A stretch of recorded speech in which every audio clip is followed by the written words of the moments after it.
Okay, guys, we are live! So for those listening at home, welcome to the Dungeon Musings YouTube channel. My name is Kevin Madison, and I'll be your friendly shop steward today, because today we are carrying on with our ongoing campaign, playing Paizo Publishing's outstanding Pathfinder 2nd Edition fantasy role-playing game, and we are using that to play a campaign set in a Coalpunk setting of the Spires of Paridar. Spires of Paridar is a Coalpunk setting of class disparity, industrial progress, and occult conspiracy. And with me today are the Illuminators themselves, the stars of the Spires of Paridar campaign. I'll go the order I've got you guys on the screen here. Why don't you tell us who you are and who you're playing? First up, we've got Sean. Hey, I'm Sean. I'm playing Golag, son of Doc. He is a orc witch detective. That pause is getting longer every time. Yeah.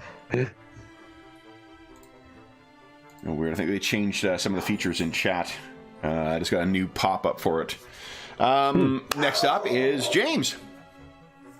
I'm James. I'm Sally Dumer, the Paridar debutante detective. Very nice. Anna is also saying welcome to everyone, because I think my food delivery is here for my meal, whatever meal making program. Next up is Ingolf. Yeah, hi, I'm Ingolf. I'm playing Basil Rathbone, who's a very fatigued Izuki detective. Very nice. And last, but certainly not least, is Darren. Yeah, Darren here. I'm playing Dr. Adam Ersprung, who is a flesh warp inventor, with his trusty sidekick, Igor. Very nice. So, guys, what happened? This is part 6 of our Quiet Village by the Sea mystery. What happened last time? Let's all head on over to Dag on the Sea as we get caught up. Yeah, the start of last session, we was, or mainly Sally, was investigating the Sunken Keep, where I believe saw some of the symbols that we'd already seen in the church, especially the amulet that we'd found in the church. There was a number of eggs of the Dark Tide Riders that seemed to be guarded by some sort of living, I don't know, was it a plant? Some sort of foliage that was seemed to be guarding the eggs. The ground staff, the groundkeepers, were very keen to shoo us away, quite persistently, saying that we shouldn't be there.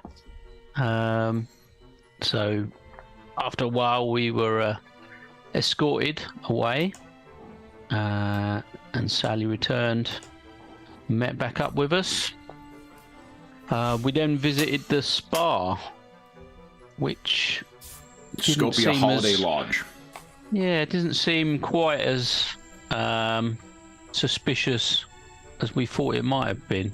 It did seem to be more kosher, although the treatment seemed somewhat, well, I'm not sure. Preying on the rich, I think. Maybe. As far as scammers go, you approve of that one? Yeah, scammers. Yeah. I did manage to meet up with a doctor that Adam had worked with in Paridar. Didn't give us too much more information other than that the mists had worsened in recent times, and that they also thought it was very strange how friendly the people were. But other than that, didn't give us a lot of insight. And then we left it. We were heading to the church to investigate and speak to the priest, I think, after a lot of discussion. Anything else, guys? Or does that cover everything? You mentioned you had you may have said it, but your work acquaintance, you had a pretty good conversation, right? With but yeah, but we didn't learn too much from it. No, right, yeah. Right. It's another contact that we got. If we contact, on, yeah. And they were planning to meet me in the evening for a meal. Oh yeah. So that might give us some more information. to see. But knowing that they don't look to be part of the conspiracy is helpful to narrow things down. We ended last session with you guys discussing in general sort of what your understanding or what the evidence you have thus far is, and what your guesses might be as to the different parties at play, and what might be, broadly speaking, going on here.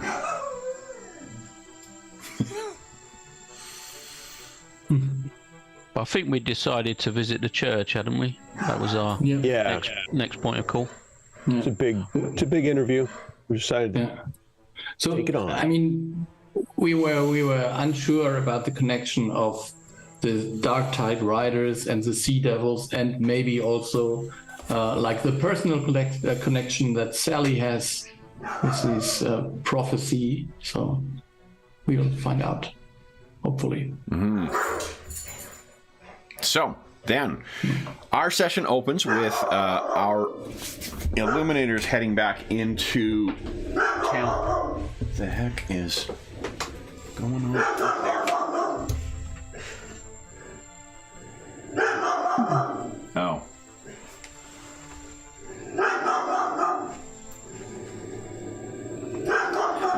You know, maybe it's just a sign of the times, but adult men wandering around on their own with in the suburbs with no purpose, it always has a sinister cast to it. Get a dog or something, man. Like, come on. Give some, color of non-sketchiness to your wandering around. Is he wearing a hat? Wearing a hat, carrying a backpack. He's wearing a hat. Check under the hat. Anna definitely is suspicious. So what you guys you can picture, you're coming from the further up the coast, directly ahead, looking at the photograph we've got, and heading back in. Is the plan to just head on up to the church and see if the priest is in? Yeah, I think so. And no complicated plans this time. That always makes things worse. Well, perhaps having one plan would be the plan, not having three. So as you guys are walking into town, once again, you can see people are, good day, good day, good day. As you make your way through, Basil is, oh my gosh, like you feel like you've been on your feet for days at this point. Yes, it's very, very tiring. Yeah. I might get Igor to give Basil a lift. Sit him on the old on the shoulders. Okay. Yeah, I think even wasn't so rocky his walk, and I could sleep actually. So, but. Oh, he does have stabilizing things in his arms, so he can rock you to sleep. Yeah. And I would take a nap, probably. So, Igor, Crush style, is carrying Basil as you guys walk back into town. Basil is dead asleep. And you guys take the turn in the main square. You can see that big plinth that is serving as the sundial in town. It appears the harbor is mostly empty, so all the ships seem to be out, or the fishing ships seem to be out right now. Fishing boats, not ships. And then, I need to write down, I need to look at the difference between a ship and a boat. I imagine there is one. The size, maybe. I think it's whether it's masted, but that's probably not right either. Like, even it's saying out loud, I'm like, well, no, because they call it a battleship and it doesn't have fucking sails. So, like, it's... Could be engines, maybe? I don't know, because, like... I don't know. They'll call it a battle boat, right? So, I don't know. There may very well be no difference between the two. Do any of us... Oh, Sean lives on a coast. Sean lives on a coast, so we have... someone who's at least adjacent to the ocean who should have some explanation. I'm landlocked, so I have that as an explanation. I'll try to study up next. So all right. Ship is something for longer and larger travels over distance the boat is on shorter. the water, while a boat is something that you would use for smaller distance and It's most of the seaworthy. time. gone. Yeah, something like that. A boat is just for short periods and not meant to be on the open sea. Yeah. So that would be why a fishing boat, because you're going out and back at the end of the day. Whereas a sailing ship is going to be, traveling over great distances. So, that makes sense. There we go. Problem solved. Then, although it says a lot that our native German speaker is the one who explains what the English language understanding is. So, definitely a testament to Canadian public schools. So, as you guys are making your way up the up the road leading towards where that church is, and then it's a little further up the road to get to the Shoregate Arms where you're staying. It appears as if there are, I think, Basil, you would notice. Oh, you're actually asleep, so you would not notice this. I think Golag is the one with the highest perception bonus other than Basil. Is that right, guys? Let's see. I think I'm expert. Let's see here. What's your total bonus? My bonus is it's 10. Plus 10, okay. And Dr. Ursprung? 11. Oh, so Dr. Ursprung is better. I remember Sally has the lower wisdom score, I think. Yeah, indeed. Yeah, sadly. Okay. So, Dr. Ursprung, you are perhaps the one who is looking up, and you can see that there is a shadow moving within the... there's a shadow cast on the stained glass. So it appears as if there is someone in there. Did it look like a single figure? Just a... You would guess, yeah. Yeah. Okay. Yeah. So someone is moving within there. You're able to walk up the steps to reach this place. The doors are actually open. And so there's the entrance doors, there's that alcove, and then there's the one that leads into the narthex afterwards. Once again, Ingolf being the one who's helping us with our other... Although that's, I believe, Latin, not to English, so I'll take the excuse there. So as you guys are walking in, what you can see is there is a single figure who is within here who seems to be setting things up with a younger woman who is helping to set down like what looks to be little bits of paper in the various pews. Not something unusual. For any of you who have attended a Church of the Heavenly Host service, this is sort of the stuff you would have to do. You would have the hymns and whatnot in them. But this is what he looks like.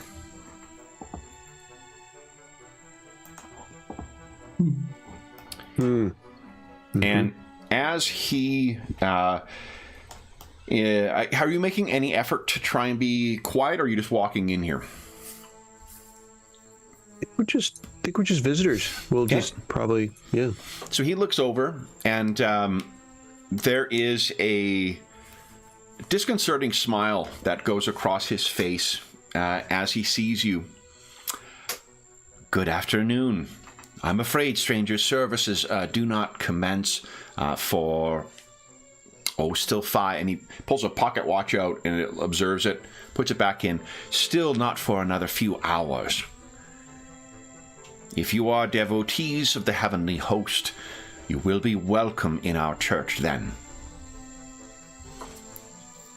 Well, Father, we are visitors to your lovely coastal town here, and we were asked by we are in town on the business of having been asked by the family of a missing church inquisitor to inquire about. The kid kind of like, you hear they kind of bump against something, and Father looks over at her and says, "Forgive me, stranger.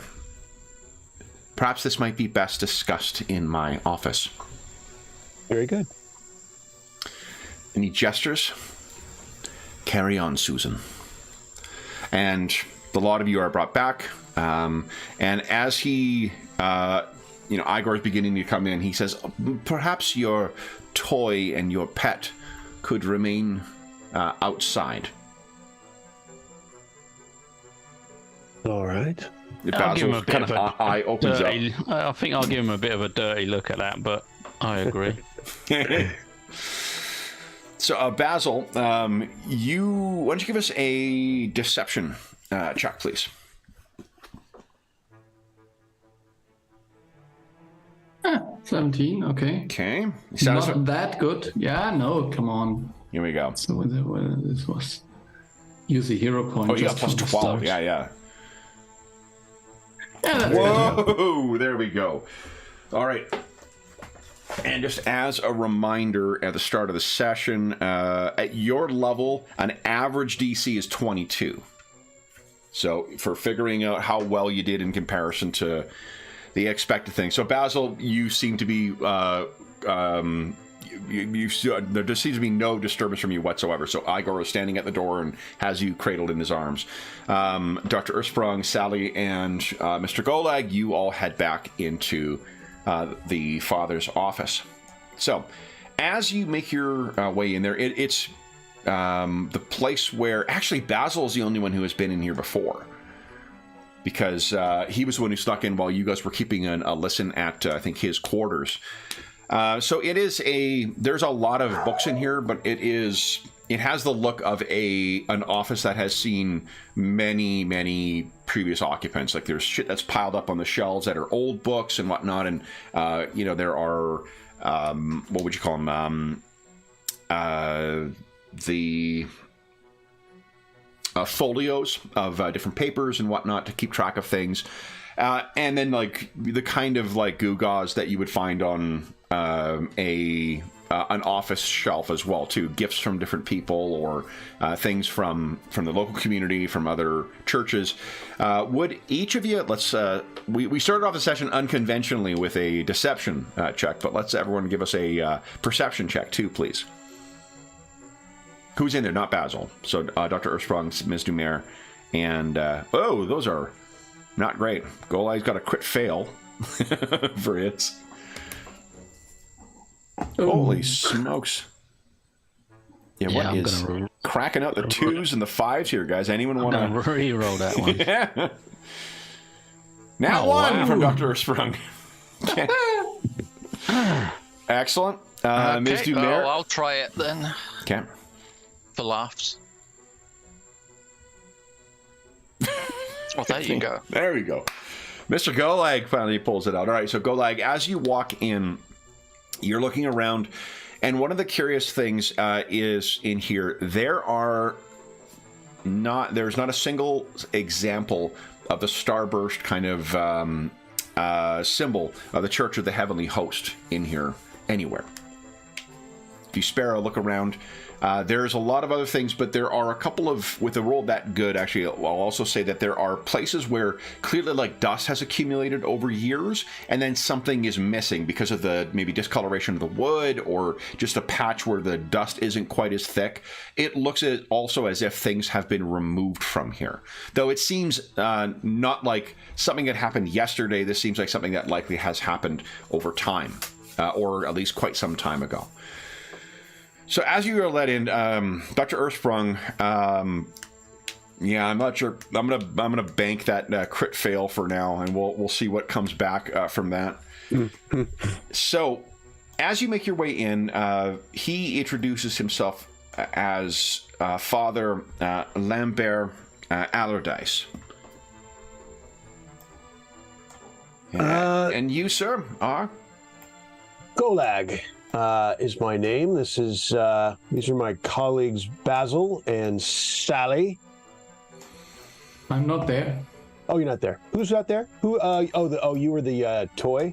I'm the pet. I'm not the toy. Oh no, you're the pet. Sorry, that's right. See, Golag doesn't look at this is lost on Golag. This whole. So this is Dr. Ursprung, and this is Sally Dumer. I see. I am Golag. And forgive me, you are Illuminators? Yes, we were asked to look into a disappearance. Ah. Are you with the Paridar Detective Agency? Yes, that is correct. Give us a deception check, please. All right. Because you are lying. It wasn't my intention to lie. He was calling out my dad's. Is that what he was the doing? Paridar Detective Agency is the father's one. Yours is Shadow Illuminations Detective Agency. Because Golag would be better at this than Sean. No problem. That's all right. So if he would not, if he wants to respond in a different way, I'm fine with that. Yeah. I'm going to say I am son of Doc, and I have we are from the Shadows of Illumination Detective Agency. Branding needs work, my friend. Shadow Illuminations Detective Agency. So perhaps there's a crisp business card that suddenly manifests in your hands, and yes. Okay. No, I'll hand it across. All right. So he looks at it on the desk, but makes no effort to try and pick it up. I see. You say that you are here at the behest of a family of an... Did you say an inquisitor? What, pray, could bring an inquisitor out to our small town? It is a worthy question, one of which seems to be part of our investigation if we were to find said person. You need not make another roll for this, but what you can see, Golag, is that the father's eyes keep going back to Sally. Like almost as if he can't help himself but be looking at her, and he's trying to force himself to look at you. It's to your eyes, it's quite noticeable. Oh, have you met Ms. Demir before, by chance? His eye kind of gets a very little bit of a flush in his cheeks from embarrassment, and he says that no, I have not. Oh, okay. You seemed my mistake. I thought you were looking at her like you knew her. Recognized her. No.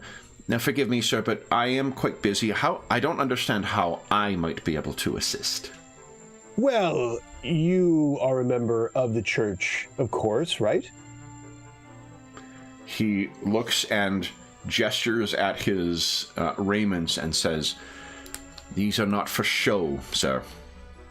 Excellent. We're in the right place. And the person we are looking for is also a member of the church, so it cannot be quite so obtuse, I assume, that why we are checking in with you to see. Of course, you are probably extraordinarily concerned for the well-being of this member of your church, and so we just wanted to make sure you knew of the disappearance in case you hadn't, and that maybe you could help. Now, am I correct, Mr. Golag, to think that in your line of work, and forgive me, my understanding of your line of work is only through the penny dreadfuls, something which I believe may contribute to delinquents amongst our kind, or our young. But is it not a critical error to assume something? Well, we're not assuming that you are closely associated with the same organization as the disappeared. Will you assume, sir, that I would have concern over someone who I have no knowledge? You are the first I've heard of any inquisitor, and unfortunately, I feel that your work may be greater than you expect if you think simply coming here and asking to find your missing inquisitor may resolve your case and lead to your quick payday. Well, we wouldn't want to doubt a family in its own determination that a member of it is missing. Oh, I'm certain, particularly if a family may be of means to chase. How do they put it in your trade? A wild goose. So you don't think they're missing? Is that? Is that your suspicion? Have no knowledge of this person, sir. And whoever is paying your fees, I hope that you are able to uncover more substantive answers for them, for the money they are no doubt paying you. It's interesting. I am familiar with quite a few people of means, and they don't get that way by making donations to people such as myself.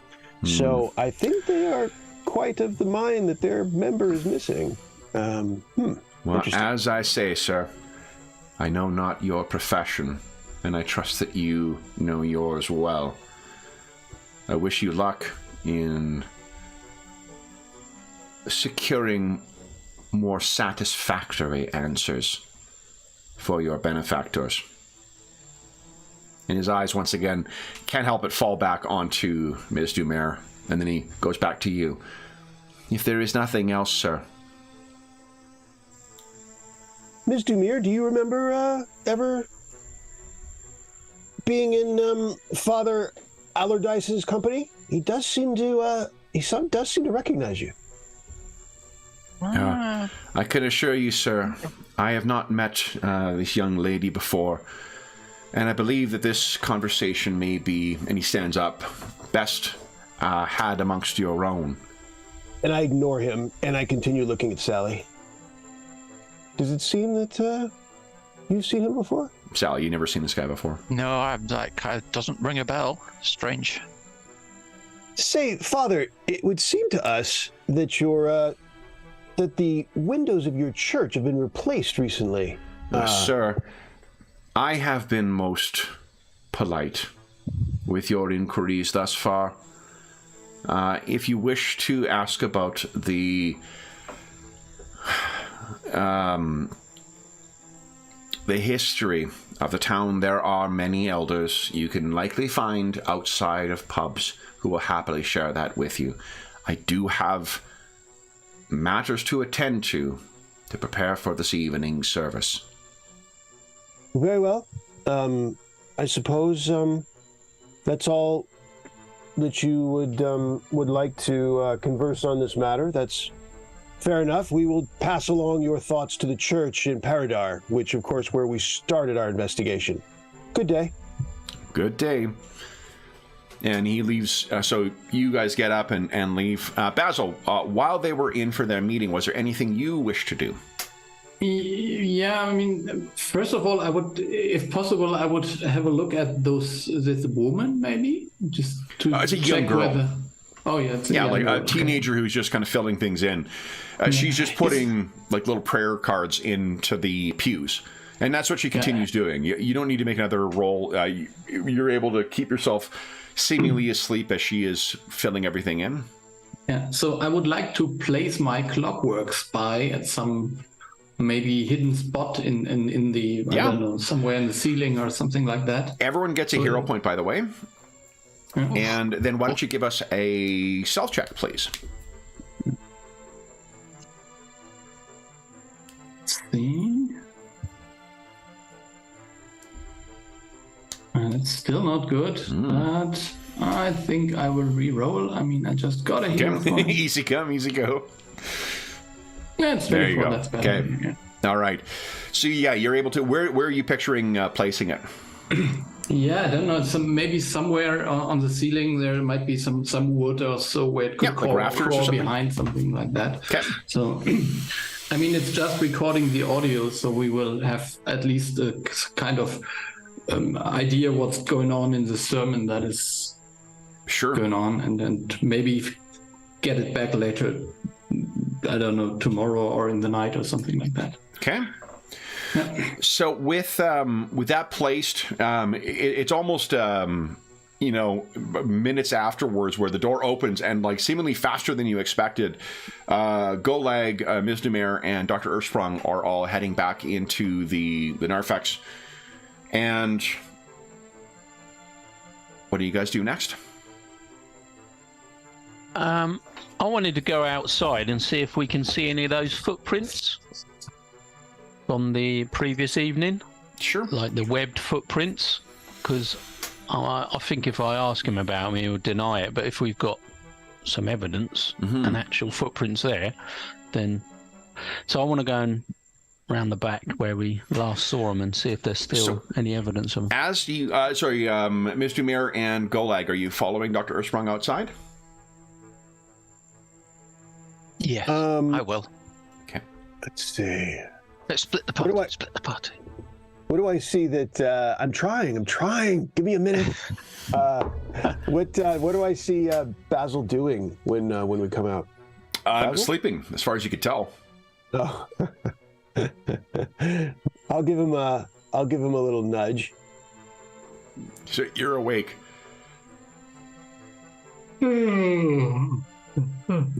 I'm sorry, did I miss something? Up to, my little friend. The discussion did not last as long as I thought it might. Any new thoughts for out here? No, I think Adam wants to go. I think we should follow. All right.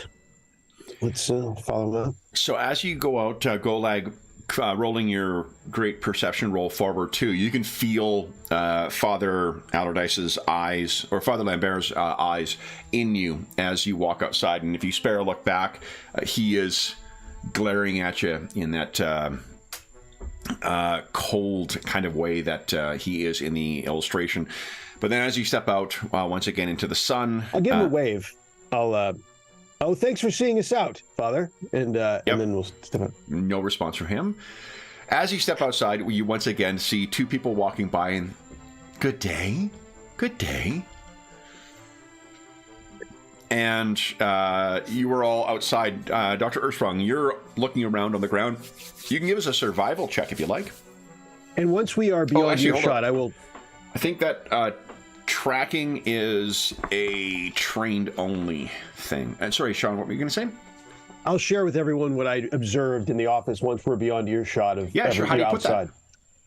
Put that? So I noticed, only confirming what seems already to be the case of his utter forced disinterest in the subject matter of his of a missing, to be heard the news of a missing colleague, was a complete absence of any symbology of his faith in the office. In fact, even places where it was missing, where it had previously been and was missing from going back a bit of time.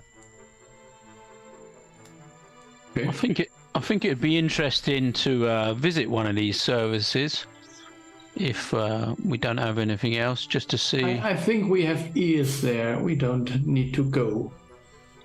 Oh, if you understand. Small, tiny metal ears. Fair enough. And I guess in that sense, it would be best. On the one hand, I was thinking perhaps it would be a bit provocative for us to, maybe usefully provocative, but to be there. But on the other hand, perhaps it'll be different without our company, in which case it'd be more useful for it to be carrying on as usual rather than it be modified because of our presence. So possibly modified. So very good. Both options may be useful, if one doesn't lead to something. Indeed. Go ahead, Dr. Ersprung. You were... Well, who found the footprints last time?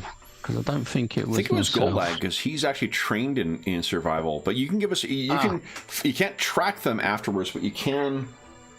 It was just the evidence of them. I was really following them is the trained thing. So, yeah. So if I can wants, assist or anything, I will do so. Yeah, sure. That's a reaction. So, Dr. Ersprung, you can give us a survival check and see how it goes. It's not going to be very good, I wouldn't have thought, but we'll give it a go. No. Okay. So you're not trained in survival, Darren? No. So Adam is not? No, so then he couldn't roll, actually. So. No, he can't. He can't follow the tracks, but he can. He can locate them without. But however, a critical failure on this would likely be obscuring the tracks, and that's certainly. Remember, 22 is your average DC, and even if this is an easier task to do, if it's a 17 or less, that represents a critical fail. You want to hero point that, Doctor? I'll give it a go, but it's Or is still that a good probably roll going to for do you? that. Well, he's only got +3, but Okay. obviously you can get better than Okay. 7. So what you can see as you guys are stepping outside, Sally did not seem, apart from you bringing it to her attention, I don't think Sally was aware that this guy was like kept looking at her. Yeah, I guess that would come to mind. I'd say, Sally, boy, he had eyes for you. I don't know what it was about, other than the fact that obviously we are dealing with some sea creatures, of which you are obviously of a completely different type. But that's my only guess of why he could not. I would suggest his eyes flitted over to you more than was possibly coincidence. And in this backwater, they probably have never heard of us as Arcati. It must rather puzzle him. I think it's good to keep that in mind. It could be that, but I suspect more. Yeah, you definitely. It seemed almost like the way that's, if there is an object of obsession where you see it and you just cannot help yourself from continuing to look at it. That's the vibe you got from this person. Yeah, he was. It wasn't simple like backwoods, like I never saw that before. It meant something to him. We'll have to keep that in mind to see if something else unlocks for us. Why that might be. Other than what we've already seen is, of course, and that obviously the sea is in play here, and this mystery. So, Dr. Ursprung, as you guys finish talking, you see Dr. Ursprung is sort of looking around in the patches of grass around the church, seemingly trying to make out something or trying to find something. Igor is following 2 feet behind. Where were the footprints we found last evening? Oh, I must be looking in the wrong place. I will lend my eyes if that works. If that's a yeah, if you want, go right ahead. All right. Say a survival check, please. Okay. Yeah. So nat 20. So you can, you easily. You're like, no, it's over here, and you can find them. And with some pointing out, you can see the clear direction they've gone. No one has done anything to try and rake over or otherwise conceal these things. So that means either they don't care about it or they're not aware of it. Here they are. Well, interesting. I think it's worth maybe a Columbo moment and going back in and seeing the priest and just mentioning it to him if he knows anything. And with that,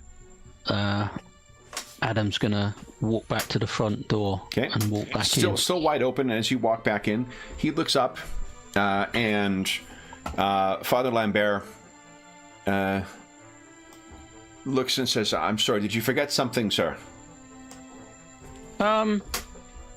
Just another quick question regarding the disappearance of this man. Outside, there's some very mysterious footprints. Would you be kind enough to just have a look with me? See if you can shed any light on such? Would you give us... let's assume everyone is sort of walking in afterwards. Why don't you each give us a perception check, please? So this is part of the investigation, I suppose. I think so, most definitely, yeah. Okay. So, Dr. Ursprung, oddly, you can see the others don't pick up on this, unless you're spending any hero points.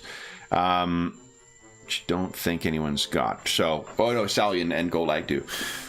What you see is his eyes kind of get a little bigger. Those unnaturally or uncannily blue eyes get a little bigger, and then he composes himself and he says, "I'm sorry. Tracks.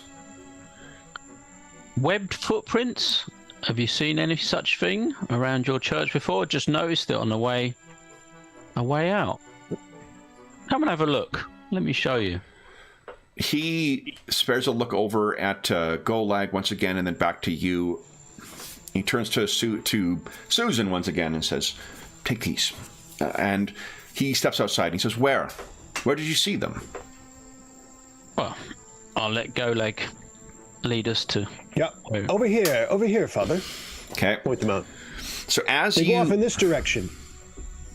Yeah, as you bring him over and you point out where they are, he kind of bends down to get a look for where the light is hitting these things, because it's a little difficult to see these, but once it's clear, he seems unperturbed to Golag, Sally, and Basil's eyes, but Dr. Ursprung, you can just see like there's tension roiling in his neck for where he's clearly like clenching his jaw and trying to contain some kind of emotion.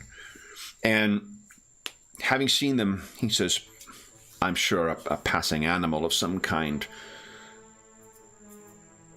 I will have the groundskeeper attend to it at his next opportunity. A large creature, it looks. Maybe this is something to do with our investigation. Again, maybe it was nothing that you've seen. Then kind of shifts back. He says, oh, indeed. Something else to be added to the list of your investigation, indeed. Perhaps next you will investigate whether the tides will indeed return at the end of day.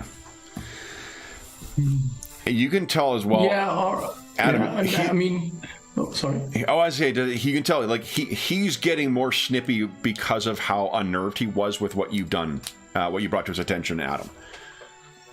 Because he immediately tries to catch himself. He says, "But thank you for bringing this to my attention.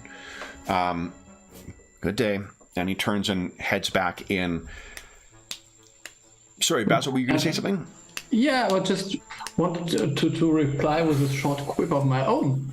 So, like saying something along the lines of, so there is no evil sea creatures around here? Yeah, he looks at you. How clever.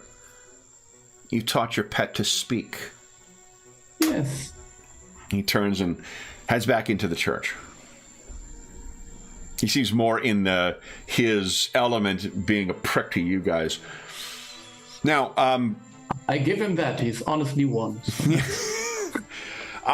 Curiously, I mean, as he's walking away, and you guys may be perturbed, you see once again, like a person comes from around the alleyway, sees you guys, and good day. And then Good day to you, sir or ma'am. They nod back towards you. What do you guys do next? I will spare you the next, however, if you spend 10 minutes standing outside here, there will be a good 2 or 3 other groups of people who pass by. Good day. Good day. And these are the same tracks, right, Kevin? Same tracks, definitely. Yeah, okay. You could see where they were sort of lurking, seemingly outside the door, and then went scrambling down towards the harbor. Right. And I think you roll a nat 20. You know what you can see? There are definitely older tracks in here too. You've taken time to look. Like, it's not just tonight or last night, forgive me, that these things were lurking outside of this church. If you do a quick look around, you can find like a little patch of gravel where some of these markings were, and on another building near, like adjacent to the church, maybe the storage shed or something like that. If you were to guess, in your profession, you might call this casing the joint. Because these things, these creatures, may have been outside here more than once. There are, now, here, in the daylight, there are a lot of these tracks. They've been coming and going for quite some time, keeping an eye on this church. I wonder if we just happened to witness one of their more aggressive reconnaissance of it as they peeked in. But man, that father is a bit inscrutable to me. Anyone else make anything of him? He's uncomfortable about the footprints. You could see that, the veins on his neck. And, well, he was very offish. One additional benefit I'll give you for the nat 20 as well, Golag, is that if you take time at any other building, you'll be able to find any similar tracks that would be there. No need to roll for it again. Buildings in the town. Within the town, yeah. I mean, like, Gotcha. if you guys are going to leave elsewhere, if you head back to Paridar and look around, you're welcome to do that. But like that, it's a lot of city to look through. Yeah.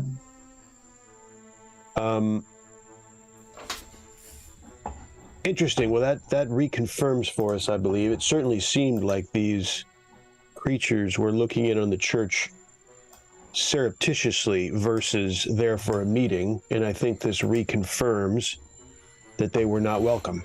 They were there without the Father's knowledge, Or obviously. maybe those creatures come here to take the chosen one. Like there could be some offering that each night a villager is offered, or something like that. You would think the Father would know that. Go ahead, Dr. Armstrong. You'd think the Father would know this, though, wouldn't he? Well, he wasn't giving us all the information, clearly. He was holding back and hiding information. But I think Basil might be onto something. They did come in, look around, and then just left, as if there was nothing for them to do that night. They were looking for something, clearly, it seemed. Some sort of sign or something. So perhaps rather than a unique occurrence, the notion that this is a regular checking for something they need to do at the church. But if that was the case, you would think the Father would have some notion, but apparently not. I don't know. Yeah. Well, like I said, he seemed to be hiding his feelings, or trying to, during most of our conversation. Interesting that we have, reconfirmation that we have two unknown forces. We're not up against just one, but the Father, whatever he represents, and then these sea creatures, which are seemingly completely apart from what the Father's up to, or I mean, not necessarily completely disassociated, but not part of his known, what he believes to be going on exactly. It's interesting. What next? How would you guys characterize the priest's demeanor in contrast with the rest of the village? Right, completely different. So unaffected by Certainly whatever. weren't friendly, was he? Right. So they seem to be almost under a spell. It's so, a creepily friendly, unnaturally friendly, and he's unaffected. And even Henri and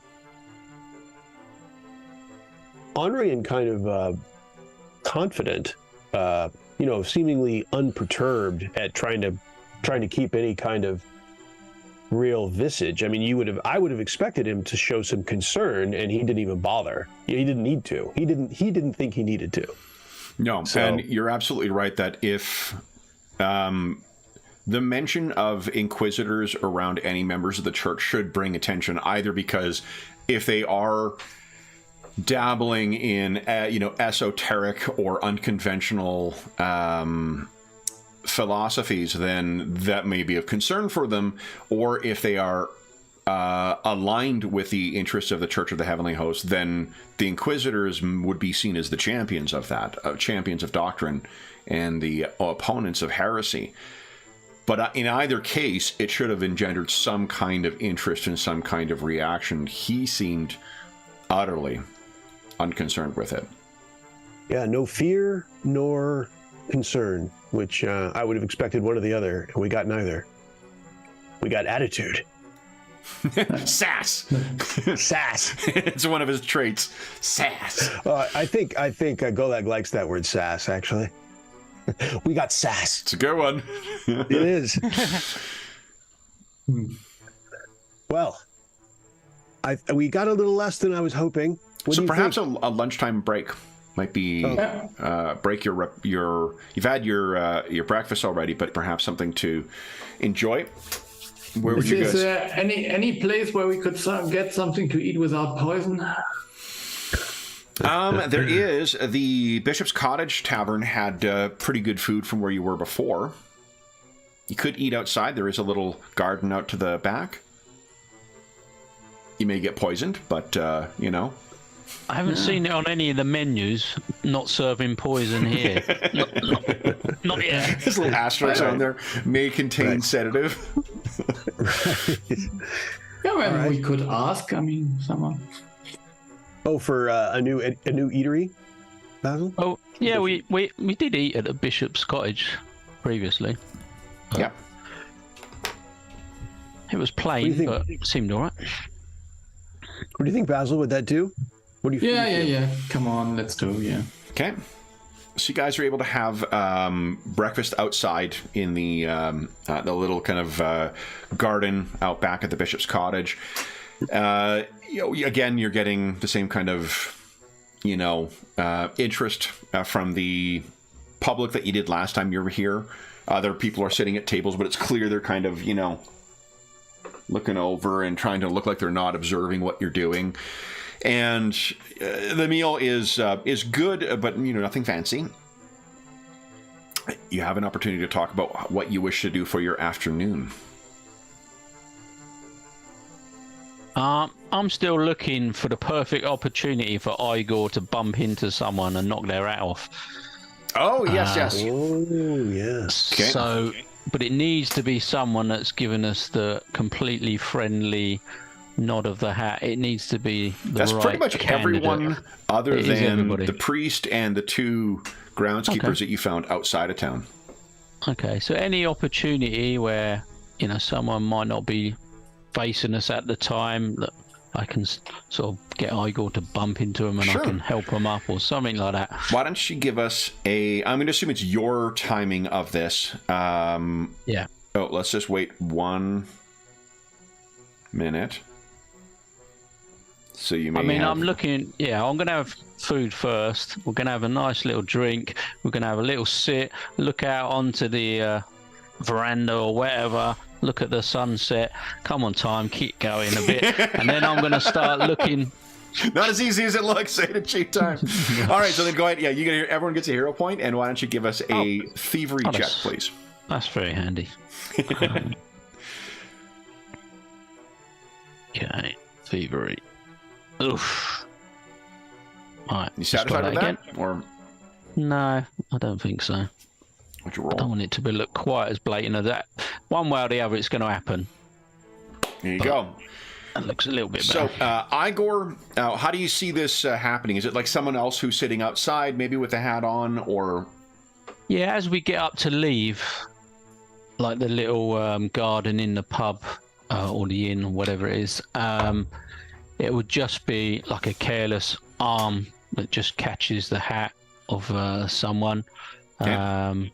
Not doing them any damage or hurting them in any way, just catching the hat enough to knock it off. Sure. And then me going to go and rescue it and, sorry about that. So you batter the hat, or Igor batters the hat off, seemingly inadvertently, and the guy's, oh, cool, what? And you were all, or at least you, Doctor, I guess you would be the one who would know that. You look over, and while you do see a balding pate on this man, friar tuck style from the top and then spreading out, there are no cephalopods attached to his cranium. So but as soon as he sees it's you, he just says, "Oh, forgive me, I must have been leaning back." It's all about that. Gets that, grabs his hat, dusts it off. Good day. I do apologise. Thank you very much. Of course. Have a Day good for fishing. Yeah, have a good lunch. Okay. So, what is the plan for next step, guys? You have an afternoon before you. What do we think? We have worked our way down the obvious, including the spa and the father and the keep. What do you think? Yeah, we could go to the cannery as well. It'd be nice to, it would have been good to see some of the fishing boats either coming back, maybe, to see if there's anything suspicious on their large sort of catches, or to the cannery. Do you guys have someone any... in charge of the... Go ahead. Oh, no, go ahead, Sean.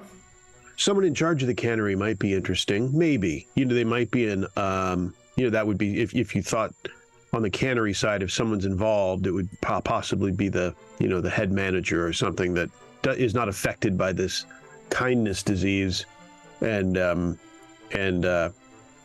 we'll see if they have a reaction like the father, perhaps even, to see if they're a person of interest. I think we would just wait for what we get out of the sermon, maybe, that this priest does. So we could try to come back in the night later. And honestly, I think at least I would need to sleep before we get in another night's work. Boy, this outdoor air has really affected you, Basil. Very well. Yeah, let's do that. Let's get. It's true that the service is upcoming, so perhaps that is a natural for our next evaluation. Yeah. So after the service, we could get my spy back. Just get there in the middle of the night, get the clockwork spy, and maybe also get some kind of conversation or confrontation with the sea devils. I think it might be worth observing the church tonight. Yeah. To see if they return from a hidden place. Yeah, but I think I really need to speak, otherwise I'm totally useless. Fair enough. And Let's. I think I just have to do a tyrant glance at Sally, whom I'm expected to fully say something like "as always" or so, but she does not seem to listen. No. No, but I thought the thing on the cephalopod on the head is was always a long shot. There's something else there. Yeah. I think I think so as well. So we I think just going to the cannery would just be making use of the time, but I think also that at least my character needs really to rest. Otherwise, I will stay fatigued forever. Mm-hmm. Well, let's take the afternoon off then, shall we? And maybe continue this evening. Well, yeah, and we could just use it to evaluate the service for those. Not everyone has to participate if someone wants to hit the sack. Okay. So then Basil is returning back to the Shortgate Arms to catch a nap in a box. What is everyone else doing with your afternoon, if anything? Listen to the service. So that's going to be... service will be in the evening. Oh, sorry. That's tonight. Mm. Well, we've left the spy for that, haven't we? So we don't have to attend. Yeah. We can see it. Right. As if, we're not involved. You've essentially summed up a lot of my practice nowadays. I've got the discoveries for the next 2 days. I'm just an overpaid stenography at them, so I just have to take notes. So I finally no one offered it, but I'm like, yeah. So can I attend this remotely? Because I don't want to put a fucking suit on. I don't want to leave my house. I just want to sit, take notes. So my next 2 days we sit in shorts, being paid too much to take notes of other people's questions. Which is a long way of saying you can get a mechanical contraption to largely do what I do. Yeah. So Basil's going to try and get rid of that fatigue condition. What about Sally, Golag, and Dr. Ursprung? Well, we could go to the cannery. We could, if we want to. The three of us. It depends. We can wait till tomorrow too, but... Yeah, we can start the conversation just to see if we can rid them from our investigation, or if put another suspicion on them. Kind of like the spa, hit it up for a quick evaluation and see if that leads us to put them near the top or near the bottom. Yeah. Off to the cannery after our lunch. Ms. Jumeri, you're accompanying them? I will join. Yep. Okay. So you finish up some stealthy skills. Oh, so you guys are leaving Basil on his own to go to sleep. I love it. Well, I was We had a just goal. considering that.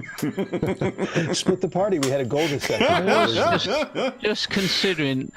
I think I might ask Basil. Would you prefer if Igor stayed behind? Did I ever tell you guys about the 4E campaign we had where it took the guys about 6 months to realize that their dwarven fighter had been replaced by a doppelganger?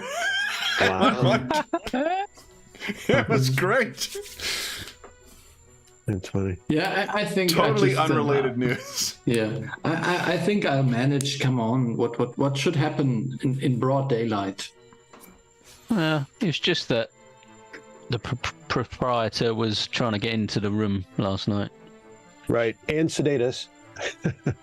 In a village where everybody Yes. in a village where everybody seems to be in on it. And Right. we see creatures that can travel around in daylight with no problem. Yep. And we just Yeah, met fine. with the Poobah, who was quite unfriendly. Yeah. So I Picturing think like Basil is sort of, as you're telling this, is sort of slumping back and forth like a toddler that needs a nap. Like, come on, shit. Yeah. Yeah. All right. Basil, are think you you listening should. to your allies' concerns, or are you heading off to catch her? Yeah. I take Igor with me. Come on, Igor. There you take go. me. There you go. Take me to my bed. All right, so Basil heads back to the Shoregate Arms. Basil, as and the others are heading up to the cannery. Did I give you the name of the cannery as well, the label? I don't recall it. Don't recall it? Okay, it is Horgan. The Horgan Fish Company. I'll put that in here.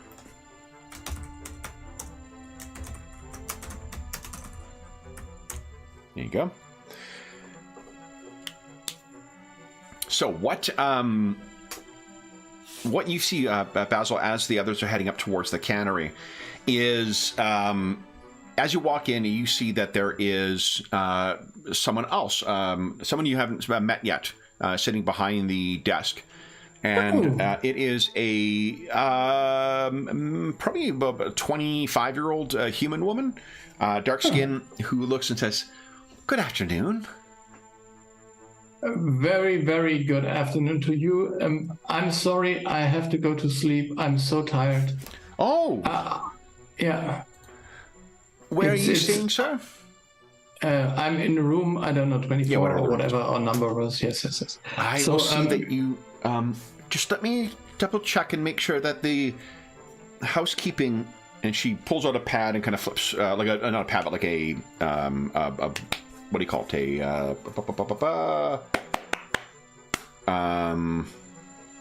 What do you call those things? The clipboard? Ledger? Clipboard, ledger. Yeah, thank you. Just keep gesturing. You guys will come up with it. Ingolf, if someone else is falling down, giving words we don't know here. Clearly, you're role playing the fatigue quite well. She picks up the clipboard and looks at it and says, "The 2 You are fine. Your room has been made up as well too. In addition to your cot. I won't keep you, sir. Thank you so much. So, And I will see that you are not disturbed as well." that is so kind of you. Yeah, so... And as you're trying to walk away, and would you care for anything to assist with your nap? Warm water? No, sorry. It seems like whatever's in the air here makes me so tired. It's A common response for those who have not grown up around the sea. yes. Enjoy your nap, sir. Yeah, thank you. Okay. So you head on up the stairs. You pass another.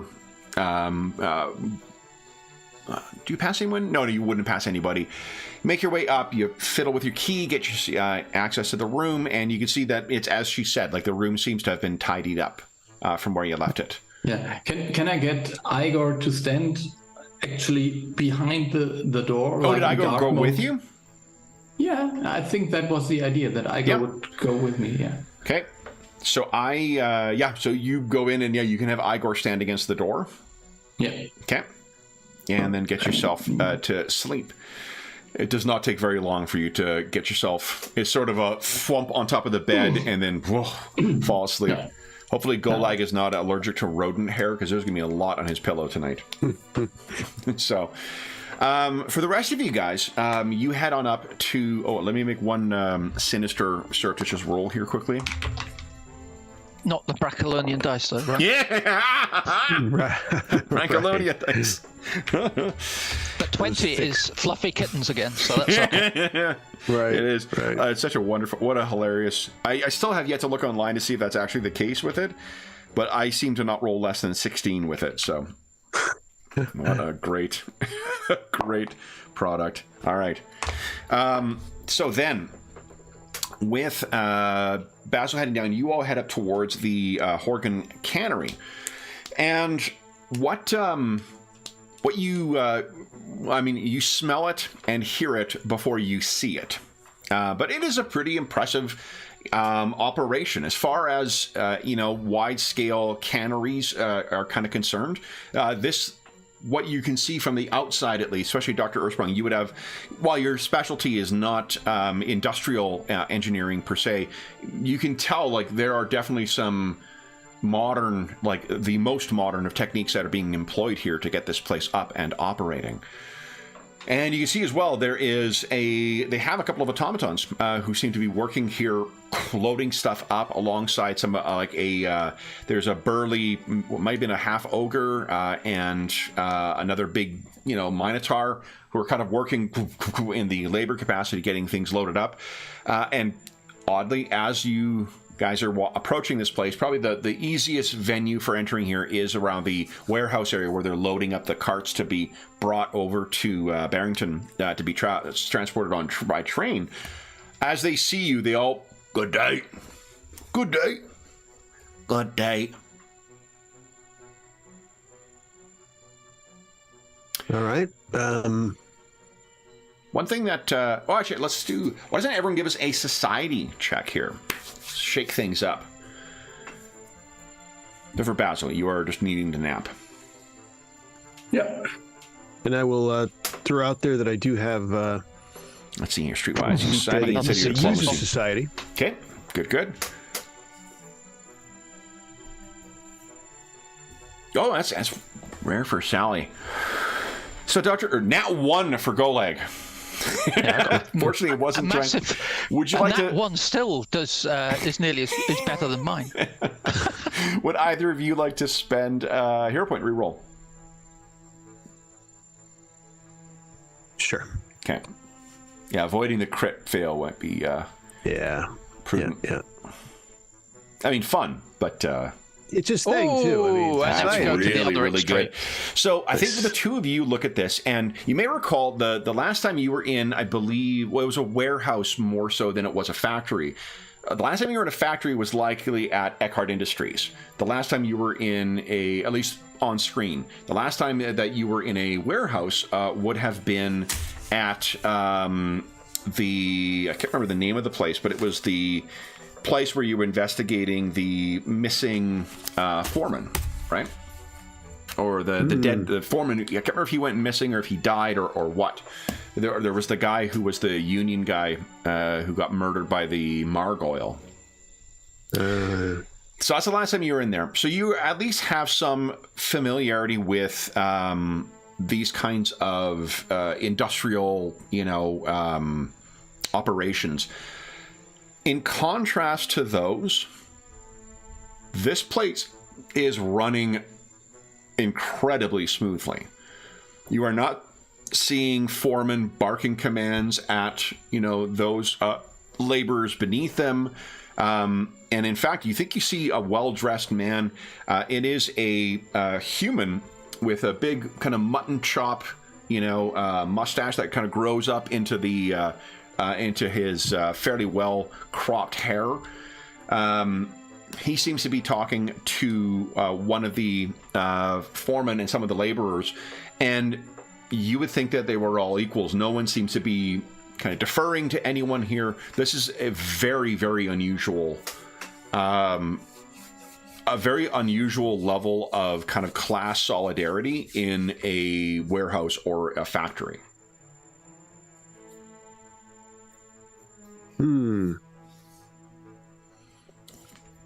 once you... go ahead. Go ahead. What think of... Oh, sorry. You go ahead, Sean.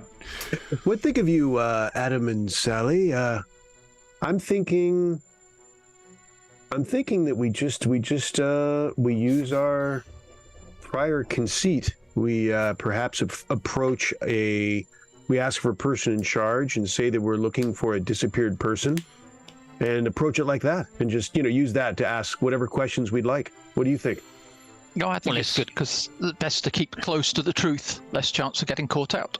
Yeah. Mm-hmm. Plus, it's out there, so if they do talk, these people later in the evening or group up somewhere, and they say, "Oh, these guys are investigating," at least we're not, we're keeping the same story. And once they know, don't they? So yeah. What were you gonna say, Kev?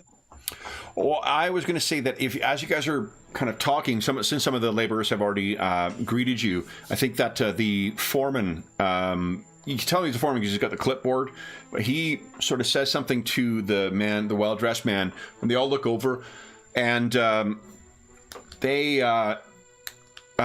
well-dressed man says, "Hello there. Please be careful. There's heavy crates being transported here. How can I help you?" My good man, just who I'm looking for, probably. By the look of your knowledge and assertive, productive demeanor. Let me introduce myself. My name is Golag. These are my colleagues, Dr. Ursprung and Sally Dumir. Very nice to meet all of you. I'm Wayman Horgan. I am the owner of Horgan, this fine cannery. Well. And a doctor, I'm afraid I've not met one of your kind, madam. But you, sir, Golag. What line of business are you in, sir? Well, that's funny you should ask. It's exactly where I was going with this. I assure you, sir, I was not intending to amuse, to elucidate. Wow, I knew we were talking to the right person. We are here investigating a disappeared person. And is that your trade, sir? Investigation? It is indeed.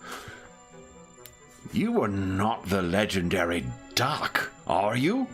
Of the Paridar Detective Agency? He's got a mixed Golag's got a mixed feeling about that. First of all, he was about to say, "Oh, legendary, dear heavens, no," but then he realized he's talking about his father. And, he's like, "Oh, you speak of my father? Yes, he is well known in this industry." You are the son of Doc, then. I am son of Doc.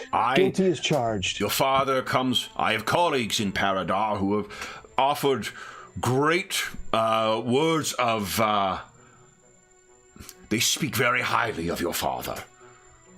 I have not had need of his engagement, but we did inquire about such things not long ago. And you, carrying on your father's tradition, then? Is that what brings you out here?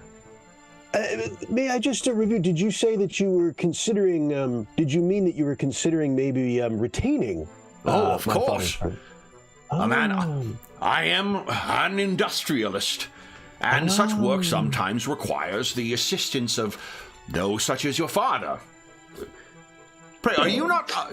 you say you are an investigator. Are you with the Paridar Detective Agency, then?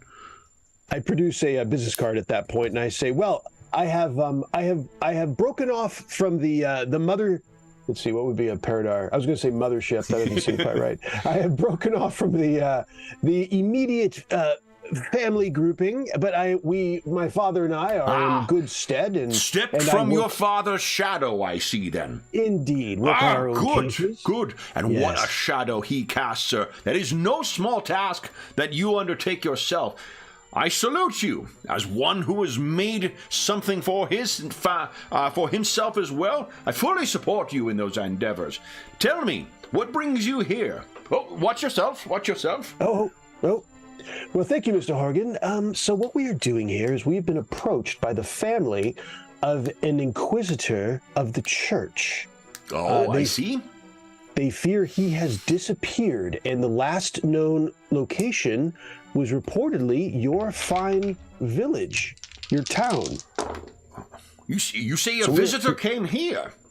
Yes, this inquisitor was scheduled to. Did you say inquisitor? Yes, of the church. Ah, forgive me. I heard visitor. Sound in here. An inquisitor here? Shocking. Yes. Sally, Dr. Ersprung, you know he's fucking lying. He's definitely fibbing. He clearly recognized that and is trying to prevaricate to prevent him to discuss it further.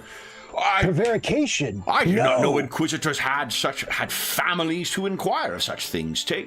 This. You can treat me with confidence, sir, as one man who has made his way to another.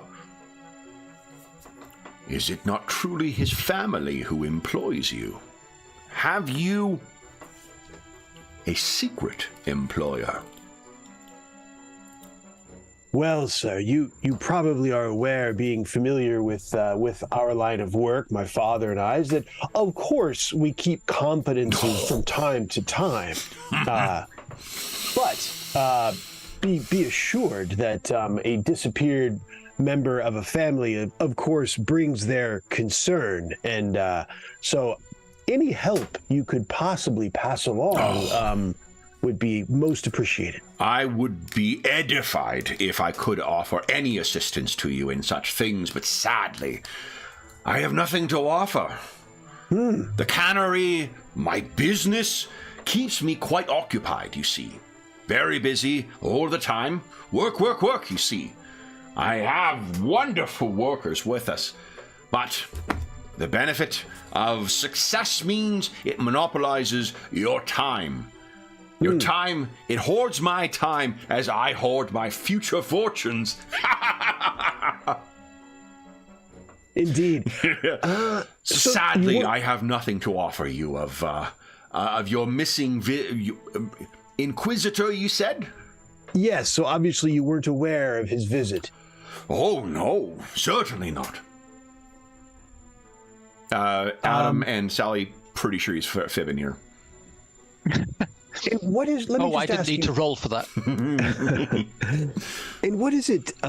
Just so we get a feel here, what is your feeling? Since we are talking about the church, what is your feeling of the local father, by chance? Are you of the You church? mean Father Lambert? Yes. Wonderful man. Some in the village would call him the savior of Dag on the Sea.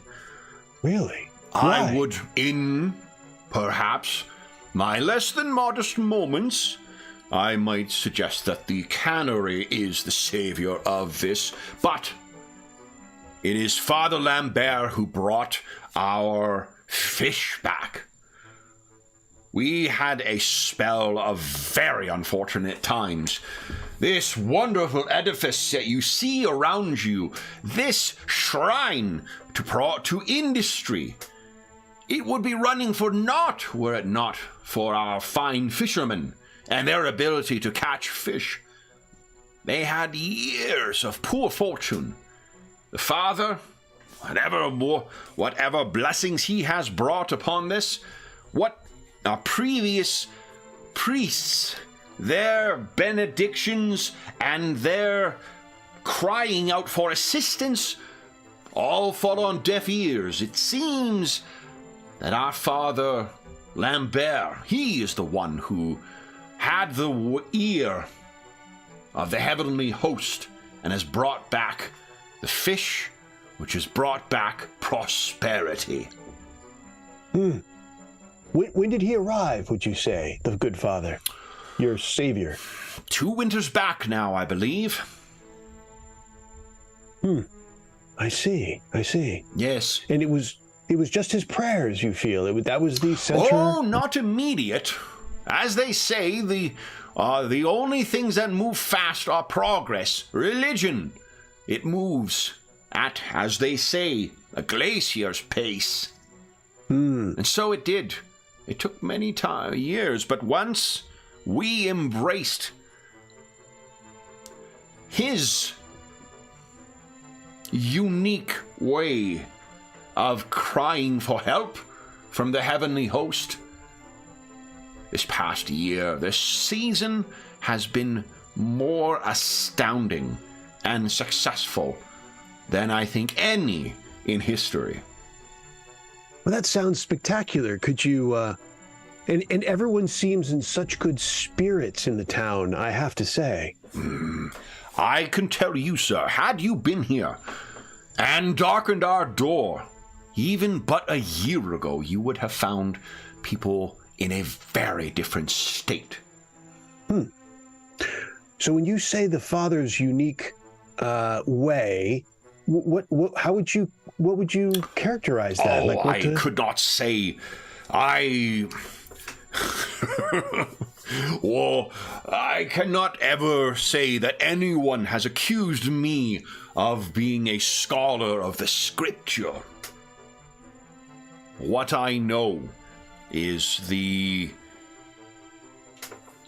his way of speaking has the ear of the heavenly host. I see. You can tell as well, Adam and Ms. Dumer, there's almost this guy obviously is a pretty enthusiastic fella, but he's got a bit of a, like when he's talking about the priest, there is a glare, like almost a gleam of the maniacal or the, not maniacal, I don't mean that in the sense of like, evil or like things. I mean maniacal as in like mania, like he's just in the grip of some kind of thing. It's I think Dr. Ursprung, do you remember when you were set upon by the minions of Brother Loeb? That was the gleam that was in their eye. Controlling, almost. I would say more idolatry, unhinged. Unhinged to a degree, but also, I mean, it could be seen as unwavering faith. In the sense of you need no proof, you need no other corroboration. Your utter and whole belief is what keeps is what energizes all of your actions. That's the only time this guy was not, did not have the cast of a cultist, right from the get-go. But the way he talks about the priest, he says he does not study the scripture, but you can tell that he is well and truly, he is well and truly a believer in whatever metaphysical offerings the priest has on offer. Goldeye, you're not necessarily picking up on that, apart from whatever your character might think, but Dr. Ursprung and Ms. Dumer, you're like, holy, okay. This you have not seen in the friendliness of the others as well, too. But he says, then, you may assume then, sir, that you ask me, returning to your original question, you ask me what I think of our priest. I have nothing but praises to heap upon his shoulders. Have you met him? We have for a brief I sense that he did not make the very best of first impressions. Am I correct, sir? If you'll forgive me, he was a bit curt. He is an unusual character. I would not take offense to any of his. I can assure you, he means no offense by his manner. Very good. And he once again has that gleam and a grin in his eye. But tell me, would you care for a tour of our cannery? I look at my colleagues. I don't think we could possibly turn that down. Come. And he will then go through and he shows you like every little bit. If you happen to have any questions of an engineering or design nature, Dr. Ursprung, like it's the peak of enthusiasm. It's not the maniacal gleam in his eye, but he is equally enthusiastic to talk about every single thing, and he seems to understand every single particular of this stuff. He assures you he is not an engineer, but he has definitely thought through every single part of this fucking place. So he'll describe for you what kind of pressure the boilers will generate, and the efficiency of the pistons that drive whatever the fuck. And I assume this is all really expensive stuff. Definitely. Yeah. This is all like cutting edge technology. This, the way that he is going about this, and as far as you can tell, hold on. What's your crafting roll? Why don't you give us a crafting check? I don't need to roll it, and everyone gets a hero point as well. Yeah, I was just wondering. I've actually got assurance in crafting. Oh, you can just take, yeah. So what will be the roll then? 24. 24. Okay. Yeah. So you need not make any roll. Everything seems to be functioning precisely as he describes. This is this would easily, the largest canneries operating in Paridar. With the most up-to-date technology and industrial kind of know-how, may even learn something from this. It's an extremely inventive and, as you say, expensive place.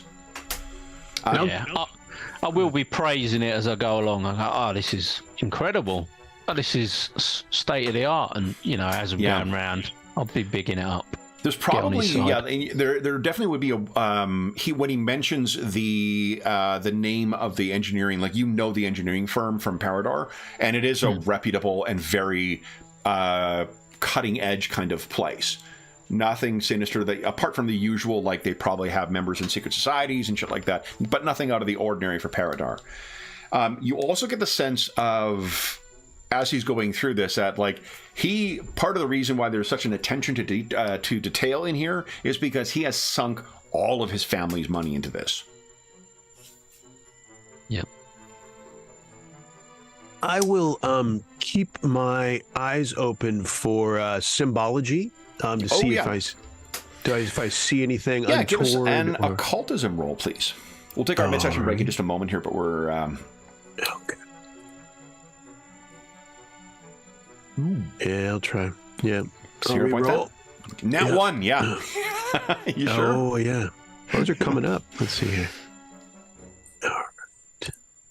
There you go. So, if you are looking around, I mean, there are markings of this engineering firm in here. You cannot find anything that would speak to, there's nothing that's been added on, and there is no grander form in here. Sometimes some secret societies will use the structure of buildings or other type things to, as part of larger ritualized kind of symbology. You don't see any of that in here. This seems to be, as far as you can tell, based on Dr. Ersprung's comments and Mr. Horgan's assurance, that this is what it appears to be, a very advanced cannery. Terrific. Anything else you guys would wish to direct his attention to? He is, whatever the opposite of a blushing violet is Mr. Horgan. So he will happily talk about anything at length that you wish to inquire about. I'm just going to run this by you, Mr. Horgan. Like I said, our conversation with the father was brief, and I realize this isn't your area of expertise. I don't know if you you sound like you've attended his sermons to some extent. We noticed some adjustments, some renovations, if you will, to the church, namely to the windows that intrigued us as we try to get the lay of the land and anything worth discussing. I'm happy to say that Horgan Industries, did you find them pleasing? Oh, it was remarkable. They were quite nice. Financed. And he looks back and forth. Anonymously. Wow. Well, they were quite striking. Let me ask, what was the purpose? Were the windows broken, or what had happened? A request made by the church for the community to assist, and one generous benefactor contributed the entire sum to have them replaced. I see. Would it be fair to say that this is part of the Father's way that you mentioned to change the windows? I might say it is something proposed by the Father to keep in... It was pointed out that the older models, the older windows, may not reflect the progress and the good fortune of our town. And as such, there was he prevailed upon the community to assist with it, and some fine fellow or lady made such a donation as to be able to finance the full replacement of them to the specifications. And I tell you, there was a strange fellow who was involved in these as well. An artist, you see, with a particular eye for such, working in such a medium. You unfortunately cannot get the simple carver or a sculptor to make such things. It is indeed the rare artist who works in such as their canvas. Not from the town, I take it. Most definitely not. Whoever this fine, generous benefactor was, they brought them in from Paridar itself. Oh, you say? Just for my... What kind of artist? What's the name of this artist? Do you recall? Oh, I'm sure I would have no idea of who that might be. Oh, what I can tell you, though, is that whoever the benefactor was, it cost a pretty penny. I can only imagine. Worth it, though. Worth it. The work. Dazzling. A bit busy for my taste, but still dazzling. And the replacement of the window, would that coincide in time with the turning of the town's fortunes, do you feel? Oh, most definitely. After the... Yes. Recently, even. Dr. Ersprung, Ms. Dumir, anything else that you... Just had one very quick question.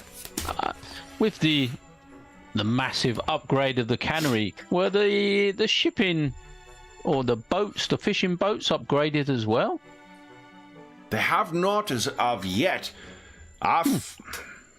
My neighbors and those fine fisher folk who supply the raw ingredients for this engine, they have fallen on quite hard times. Things are better now for them, but they have not yet... Wait. I have sensed from your questions, sir, you have some degree of engineering specialty yourself. It's been said. An upgrade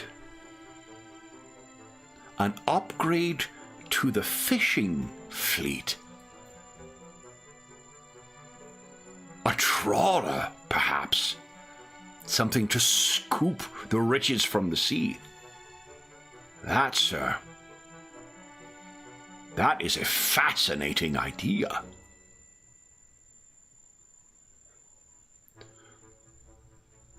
Were that Mrs. Horgan not feeling quite poorly still, I would invite you for dinner to discuss such things. But perhaps we could meet, sir, and discuss these possibilities in more detail. I would be more than happy to. I'm intrigued. Have you a card, sir? What firm are you associated with? I work with Goleg closely, so you can reach me through him. You are with... You are an engineer, and a doctor, and a detective. Well, my skills help the investigation. I'm not quite as sharp-eyed as some of the others. I mean no offense, sir, but your resume appears as patchwork as your face. Then, I will, before you are away from our fine town, we will meet. If dinner does not suit, then, sir, then perhaps you could join me for a meal. We have a wonderful cafeteria at the cannery. You can join myself and my staff. I'm sure we'll be able to organise something before we leave. You have not had you have not had pickled herring until you've had Horgan's pickled herring. I look forward to it. As do I, sir, as do I. Fascinating age we are in. I look forward to hearing your possibilities. Anything else you guys wish to ask of this fella?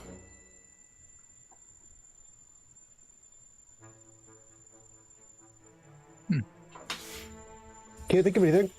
Very good. We appreciate your time, Mr. Horgan. We may see you in town. The pleasure was all mine. I am here. Fortunately, commerce waits for no man. So I am here and attending to Mrs. Horgan, of course. Then, it has been a pleasure to meet all of you. Thank you. And, Jeffrey, please. And he brings over and he hands you 3 cans, freshly sealed.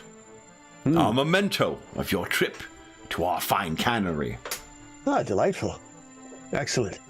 Take my ticket? Yeah? Yes. Spread them out. And you may take your time in consuming those. They will preserve for years. So you say. Remarkable. Such is the age in which we live, Mr. Golag. Then, thank you. An absolute delight and a treasure. Thank you all. Good day. Good day to all of you. And Mr. Horgan goes back to his work, and he's as friendly and as enthusiastic, seemingly, with everyone he works with as well, too. He goes back over to his foreman, who seems to have been kind of like, or maybe he's the cannery manager. He seems to have been a little like impatiently waiting for Mr. Horgan to finish up so he can go back and whatever he needs to his attention for. But as you guys are leaving the cannery, once again, it's a lot of like, good day, good day, good day. And you guys are able to make your way back towards town. So we're a little late, but why don't we take our mid-session break now, and then we'll come back and see what happens next. So for those listening at home, we'll be back. Oh, and Matthew, thank you so much. That was very, very generous of you. We'll be back momentarily.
Okay.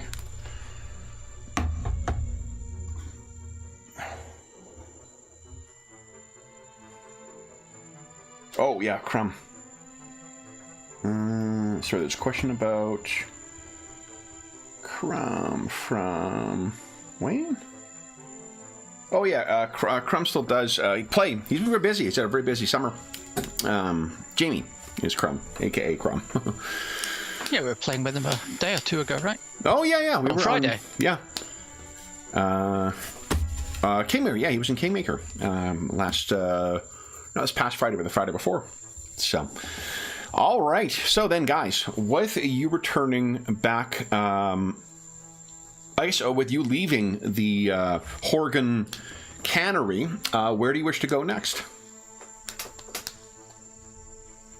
I mean, Basil will be easy to spot because, it's not often you see a rat folk with a cephalopod on their head. But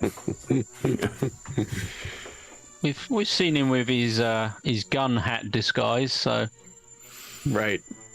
my mom's a big knitter, and every Christmas she always knits me a new, toque, and new woolen gloves and new socks. I should really see if she's got a pattern for a toque that has like, tentacles on it. Yeah. That's a long walk to a very niche joke, but I'd fucking wear that toque. yeah. I think we should probably head back, should we? Yeah. Okay. I don't think there's anything else for that afternoon.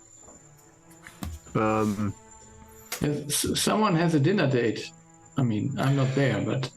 Oh, there is not. I actually went back to double check. She was going to send word for when she'd be available. Yeah, hasn't been arranged yet. Dr. McKinnon is going to send word for when she could meet. She had asked how long you guys were staying.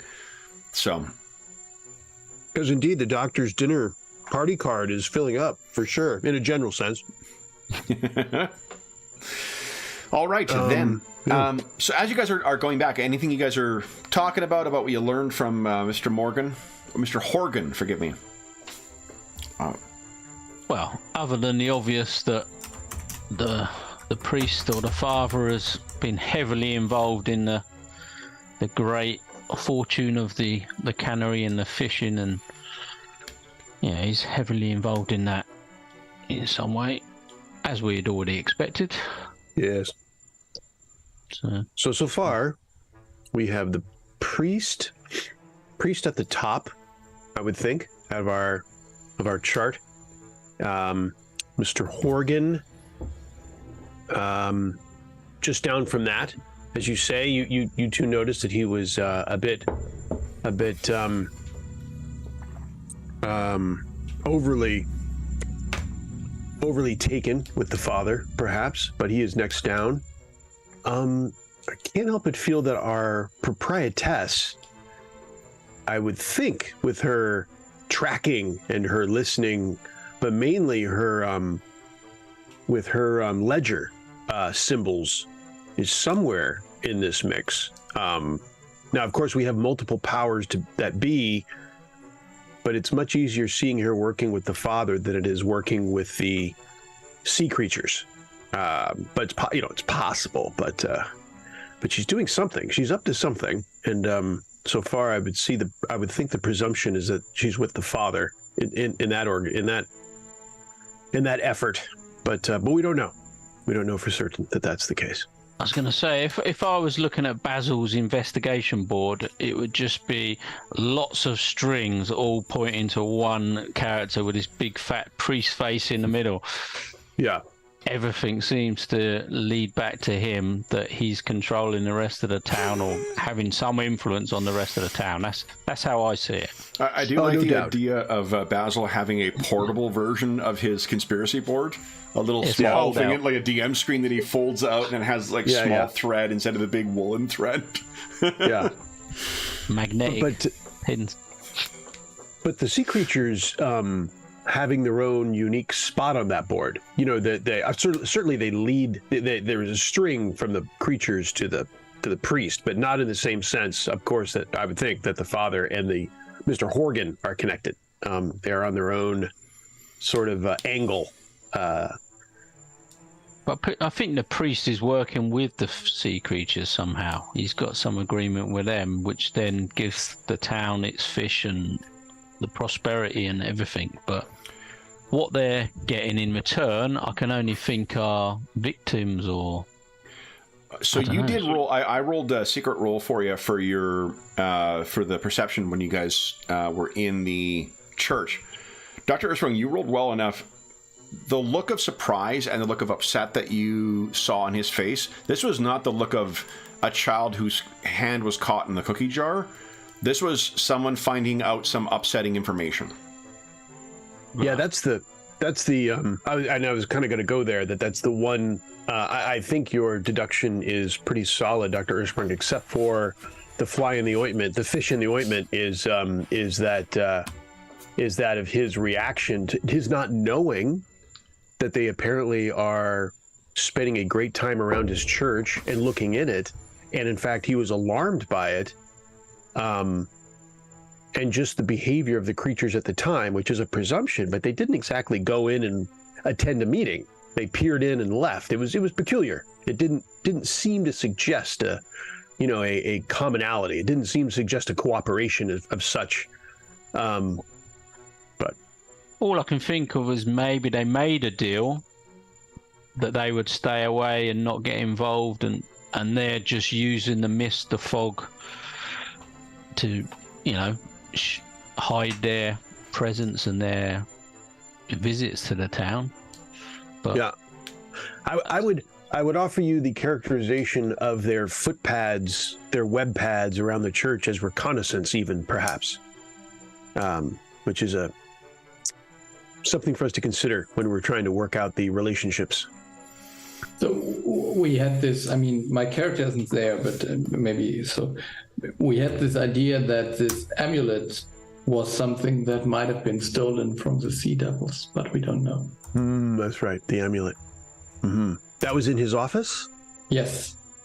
But if they were looking for it, they didn't do a very thorough job of it. If they were looking for it. Right, because our impression was they didn't see us. So it wasn't us that we don't believe that turned them away. Unless they did see us and they just didn't let on. And that's True. what kept them away. Which is why I think, spying on the church another evening from a hidden spot might be worth. But now that the amulet is gone, he might think that it was the Sea Devils. Mm-hmm. Yeah, not shocking. Mm-hmm. Yeah, certainly now. Right, we've showed him the tracks. What about this? Well, let's put it on our list as we think of other things to follow up on.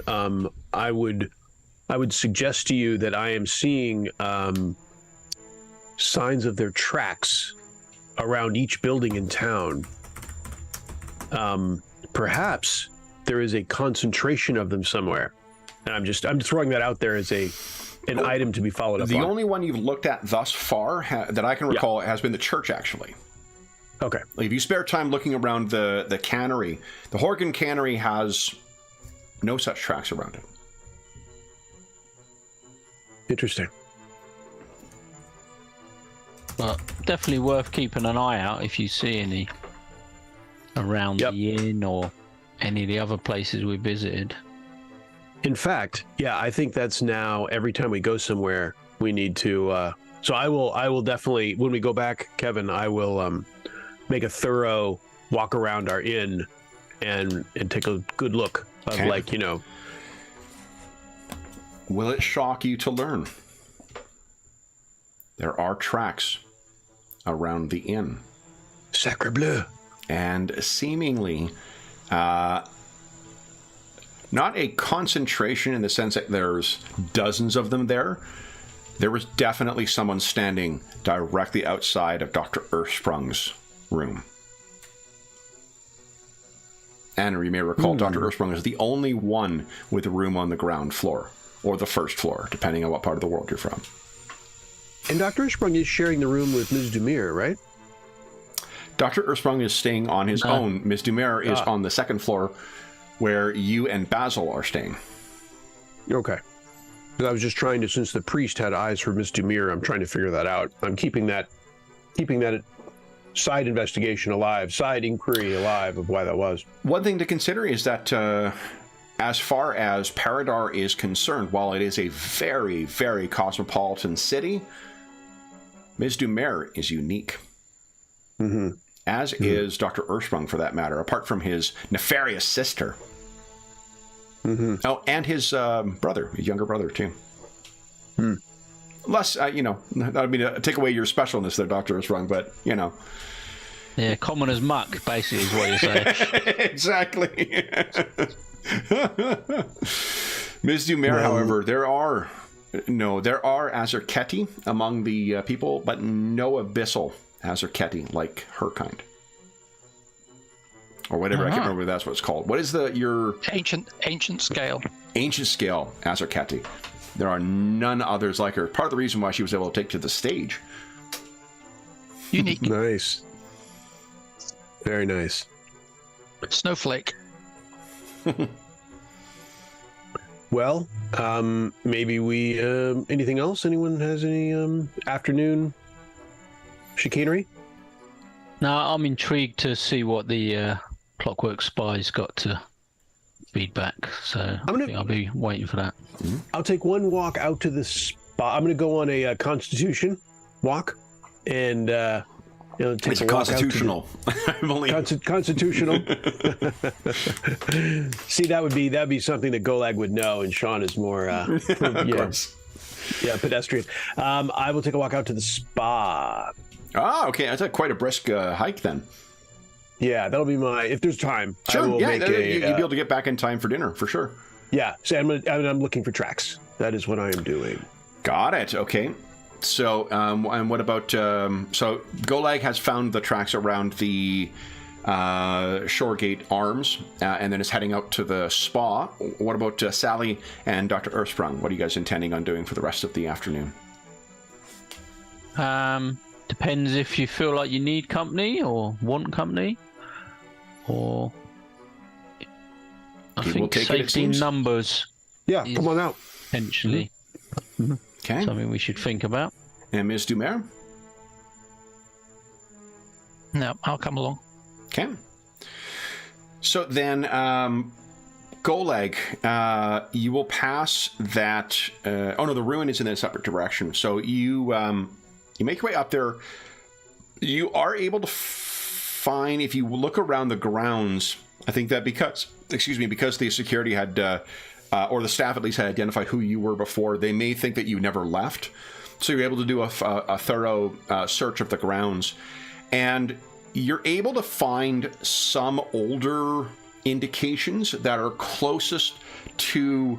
there is a single spot that allows access. You may recall this is up on kind of a prominence, and then there is a beach far down below.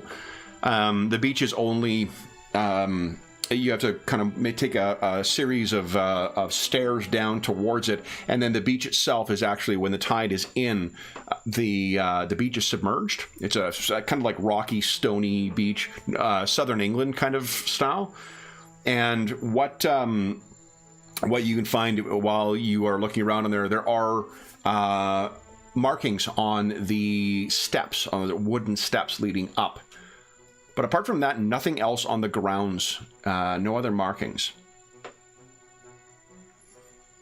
Anything else you guys wish to do or look for while you are here? I think so. So it is later in the afternoon when you all return. As you come in, there is the same woman that I described to Basil. You have not met her before. She looks up and says, "Oh, good afternoon." Afternoon. Hello. What room, sir? Golag, Dr. Ursprung, Ms. Demir, we are staying at your fine establishment. Of course. Upstairs. And she looks over at the kind of like message slots and things. What room, sirs? I give her my room. Yeah. And she looks. No messages, though. Mr. Grolag, there is someone who is in your room who had asked to not be disturbed. Oh, very good. Thank you for the information. Very good. You're very welcome. So, what do you guys do? I guess I will, in as much as it's still the afternoon, I will perhaps sit in the lobby and look at my notes or book to let Basil have the room for a bit until it's time. Yeah, there's probably. I mean, you could sit like right outside. Basically, there's a little step outside or bench, I should say. Okay, so you sit outside and you're going by. Yeah, so you're just relaxing there. What about Dr. Earthsprung? Are you returning to your room? Yeah, I'll have a quick look over it, just because he's suspicious of the place. Sure. Give us a perception check once again, please. That's pretty good. Wow. You want to hear about that? You guys are really doling out the nat ones today. Like, when I can still see 2 in the feed, that's not a sign of a good day. Yeah, dear. That's not much better either. So you look around, and as far as you can tell, there's nothing in here, and that no one has disturbed the place. Wait, did you leave that drawer open or not? There was a drawer that is partially open, and you can't remember whether you had on like the little desk that's in the room. And you can't recall if you had that open or not. It's not that it's out; it's that it's in, but not in flush the full way. Is that the sort of thing that Igor would be able to tell me, or is he not really? Well, Igor is in the room with Basil right now, and has been with you all day. Oh, you mean since? Yeah, but I mean, would he, when we left, would he have remembered that sort of thing? You don't have him equipped with like a photographic memory, if that's what whatever the so nothing like device. That. Okay. He may be able to remember, but his chances are about the same as what yours likely would be. Okay, so probably not. Mm-hmm. I'll just have to. I think what I'll do is, now that I'm not sure, I'm going to put something there. I don't know, like a hair or something, that if the drawer's opened or shut, I'll notice that it's, bent round or falling into the drawer or something. Something that's unnoticeable, hopefully. You pull some of Basil's hair off of your shirt and place it down. Okay. So you don't look like a terribly hirsute individual based on your illustration or your photo. All right. So, and then are you just relaxing then? I think I'll just join Golag, relaxing and giving Basil time to recover. So, Golag, you are taking copious notes here, and then Dr. Earthsprung comes and joins you as well. Ms. Dumer? I think I will... Well, I'll join them for the social part, but I think then I will... When we retire, I'll spend the first couple of hours on the roof. Okay. Just keeping an eye out. You know what you to see if anything unusual comes. I don't think you've done to. Oh no, you were in the water earlier today. I was saying you haven't had a good soak yet today, but you were in the water earlier. Yep. Okay. So then, if you you said you're going to join Dr. Earthsprung and Golag. Yep. Okay. For the first part before bedtime. So then, the lot of you, finally are. After Dr. Earthsprung has joined Golag outside, you then are joined by Sally, and you get to enjoy a couple of hours of every now and then someone walking by. Good day. Good day. Good day. I think at this point I'm going to try something, because I'm getting a bit annoyed with these people. I'm going to say, it's not a good day. Be gone with you. And just see how one of them reacts. Yeah. They say, oh, I'm sorry, sir. I hope your day gets better. Okay. Dr. Earthsprung, I saw this show back in Paridar called Groundhog Day, and in that, the man, when it was all repeating like this, just ran out and punched someone. Maybe you might try that. Maybe tomorrow. So, Basil, how long did you intend to rest for? Yeah, so in order to be fresh again, I need 8 hours of sleep. So I would. Yeah, so then you by dinner time you'd probably get about maybe 6 of those. But you also had a little nappy time with Igor. So I think we can say that when you wake up around 5:30, that you can remove your fatigue condition. Yes. Okay. Yeah, but I'm still at the hotel and not nowhere. You wake up and you can see that it's not because it's summertime, so the sun's not down just yet. But if you check your timepiece, you can see what time it is. Goldike still hasn't come back though, so it's curious what he may have done. Yeah, so I think I just go downstairs with Igor, and then we will just wait out there. Yeah, so as you go downstairs with Igor, you can see the same lady working at the front desk says, "Oh, sir, your friends are taking some air outside." Ah, thank you very much, very much. So you guys make your way out, and the 3 of you have been sitting there for an hour or so, and then Basil comes walking out along with Igor. And I think, Adam, you probably, or Dr. Ursprung, you heard Igor coming before you saw him. Ah, Basil, how are you feeling? Much better, much better. Yeah. Excellent. We had a productive meeting, or a productive visit and tour and conversation at the Horgan Fish Company in Cannery. Uh-huh. We met with Mr. Horgan himself. And he was a dazzling fellow, a bit too dazzling. He is a almost maybe fanatical admirer of the father. Ah, you might say. yeah. That's not that surprising, maybe. No. I mean, he owes him riches, if I understand this correctly. Which he made that crystal clear too. He said that it was the father and his ways, as what he put it, although he would not go into any more definition than that. Although I pressed him on the windows, and he apparently, Mr. Horgan very obviously intimated it was he himself that had funded this church project, and that these new windows that reflected the so-called progress of the town, arrived on the same timeline that the fish flooded his cannery. And that it was performed by a window craftsman that was very peculiar and from out of town. To the specifications of the priest as well. Indeed. From Paridar, no less, actually. From Paridar, that had followed very careful instructions, whose skills were unique. Yes, so we know that this windows might have been done underwater, actually. So it was a very unique creation. So what else? I mean, the factory is spectacular. All the latest gadgetry, and everyone getting along suspiciously well.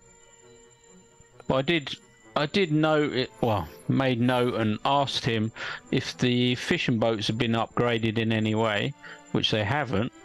So, the fishing boats are still the same. The fishermen are still the same. So, obviously, it's something else that's bringing this fortune. Fish. The fish wouldn't have miraculously just appeared overnight, as it were. So we already knew that there was something else involved. Reconfirmation, and reconfirmation that the father is at the top, as far as we can tell. Mr. Horgan was not surprised when I confided in him that the priest was quite curt in our initial conversation. He said that is the father's way. You know what we didn't ask him about that I'm wishing we had was the tracks. Why not? Why not ask him about those tracks? Have you seen, these webbed prints that we've come across that are kind of curious. They're large, and the father didn't suggest he knew anything about them. How about you, Mr. Horgan? We didn't. That was one more thing we could have asked, but didn't But we got, other than that, we got quite a bit. We got all of what we might have expected, if he has anything to do with it at all, and it seemed like he might, and in fact he does. He was quite disingenuous with us on multiple points, we felt. Particularly Dr. Erzsprung. He didn't try to offer you some kind of payment to just leave him alone and get you to I don't know, to call back or to report some story to our client? Nope. Made no effort at that at all. So that means he's either very, very sure that we can't find anything, or he doesn't even care. I mean, or he's one of the dazzled. He does seem, he gives, you know, he wouldn't be concerned like the person that we pass that wishes us good day 12 times a day is concerned. He gives a bit of that, even though he's at an upper echelon and seems to, have a lot going on. He seems a bit dazzled. He's possibly, yeah. You see someone pass once again. Good day. Yeah, like that. Very fine day to you. Yes. I think that's all. Anyone? Did I forget anything, Dr. Erzsprung, Ms. Demir, that he imparted? Oh, his wife's sick. I don't think that has anything to do with anything. It's not. We did not pursue it. He only said it at the end of our conversation that he had to, go at some point. Not urgently, but he dropped the information that his wife was not feeling good. There's that. I'll just put it on the table. Unless that's being used against him in some way, but I didn't get that impression. But no. Or she's one that stood against against the church or something, and because of that, she's fallen ill. Maybe. He did make a comment.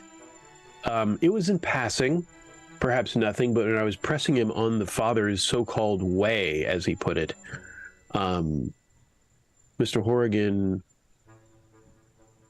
replied that it would seem that what the father had to say really struck. It's a paraphrase, but something like that, which also makes me once again curious about the services and the sermons involved. That's about all I can remember from our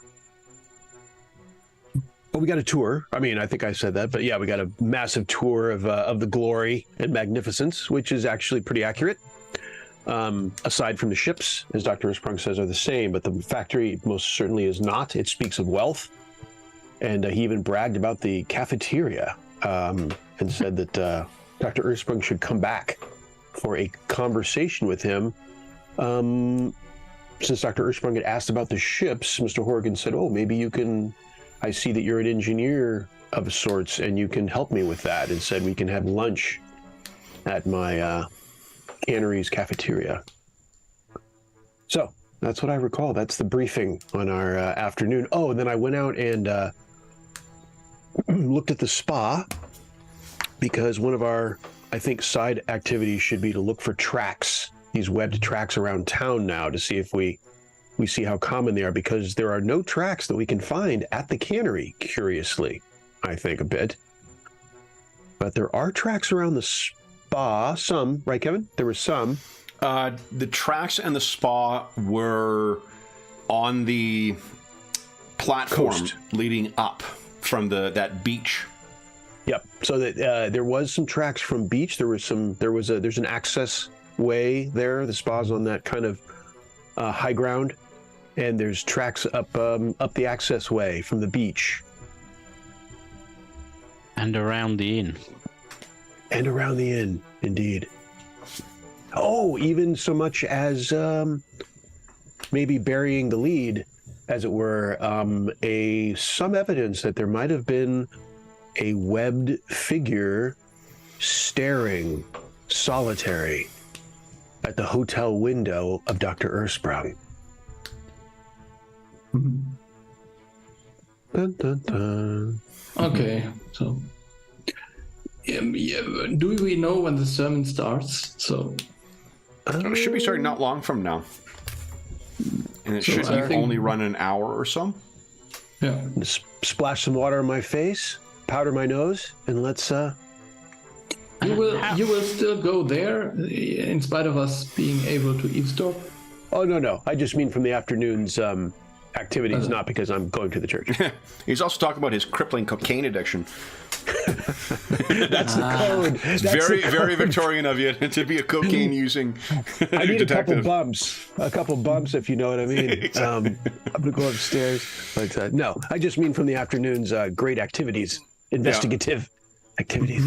And how long after the service would we think it would be nightfall and the mists and fog coming in?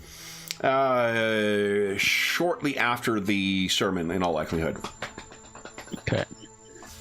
Coincidence, I'm sure. So that's maybe when we can try and retrieve the spy and maybe take a look at the church, see if there's any visitors this evening. Yeah, maybe. I was just about to say, maybe even stake out the stakeouters. Maybe even recon the reconnoiters. You will need to be mindful of sound then, because if tonight's fog is like last night's, you will have very limited visibility. Which good for not being spotted, but tough to get around. I think, my dear Golek, you still need an hour of rest. Just. But I do. I think your mastering of the language is somehow getting weird.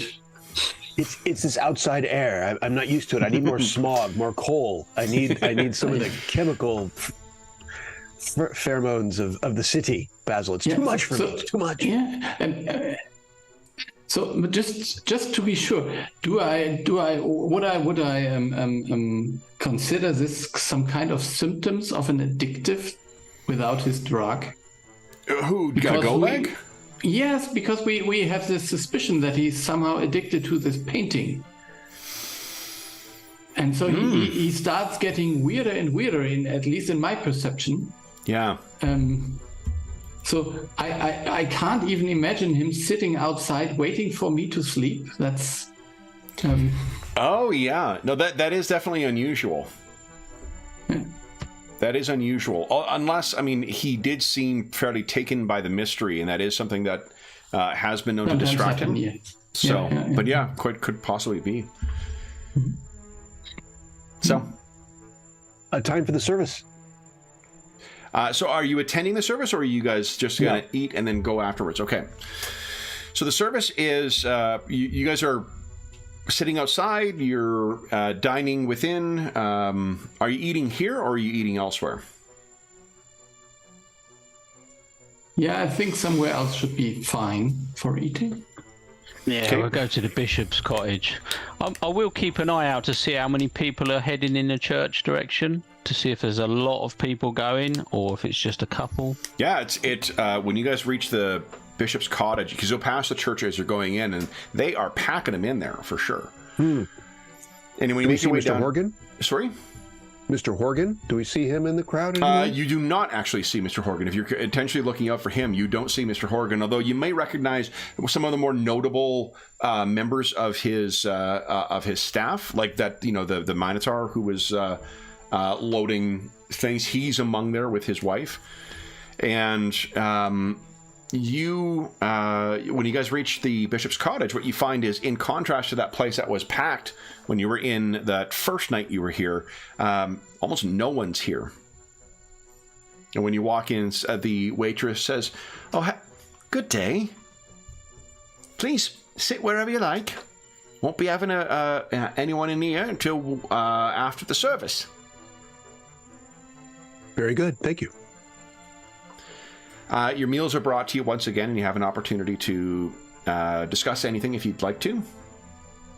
Clearly seems as if someone is... there are folks listening in, though, so you will have to lean in and speak in hushed tones if you wish to avoid any eavesdroppers.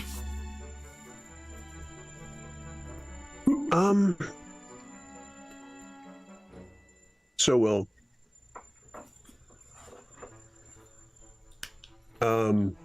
Do we want to drop anything into the conversation that people will hear? Plant, huh? Like, should we attend the service tomorrow and see if this... That's 2.0, Dr. Ersprung. 2.0 investigations right there, my friend.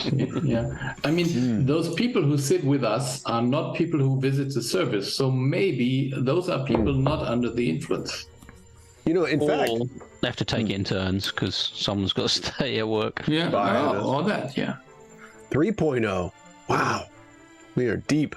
I would say, yeah, in fact, we should maybe note them because in possibly looking for the few rare exceptions to the spell, you know, whatever faces there are, Kevin, I'll try to take a look. There's literally no one in here apart from the proprietor and then this waitress. She's quite friendly and quite chatty, so if you want to, you know, talk to her or ask her about anything, you're welcome to do so. I will probably, you know, very, very friendly, not heretically, say, oh, no service for you. Obviously, you have to work. Is that why you don't attend yourself? Oh, indeed, sir. Someone's got to earn a living in here. Oh, Aye. Well, given how we're the only ones, it's an impressive attendance by the town. Does everyone go? What can fit in the church, yeah, when they can. Father Lambert really has a way with words. Yeah, how do you feel about him? What's your thoughts? We're just, you know, here for the first time. Oh, well, I find him he's a blessing on this community. This is you come from Paridar, yeah? Yes, indeed. Lot of opportunity for folks in Paridar, I hear. But yes, for us folks out here, there's really only one opportunity, and if that goes away, we ain't got no reason to stay out here. Not everyone's at good fortune in Paridar either. My cousin went in, and he did get himself a job, but he lost his foot. And on account of that, he couldn't work no more there, and I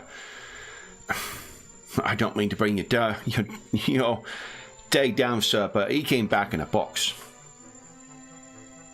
From Paridar. Indeed. Big city don't agree with everyone. So. Good fortune here.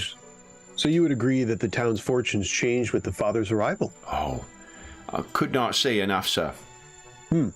He kind of looks around, or she looks around and leans in. She says,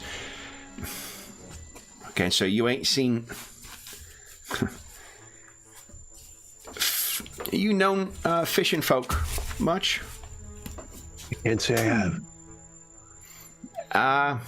They's a peculiar folk if you ain't grown up around them, but when you can't provide the way that your dad did, and his dad did, and his dad's dad did, then it can be hard. And that can make things, when things are hard with dad, the rest of the family suffers. You follow? Things have been much better since the father came and since the fish came back.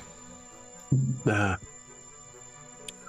only had a brief encounter with the father, and no offense to him, but we did find him a bit brusque. Is that common with him?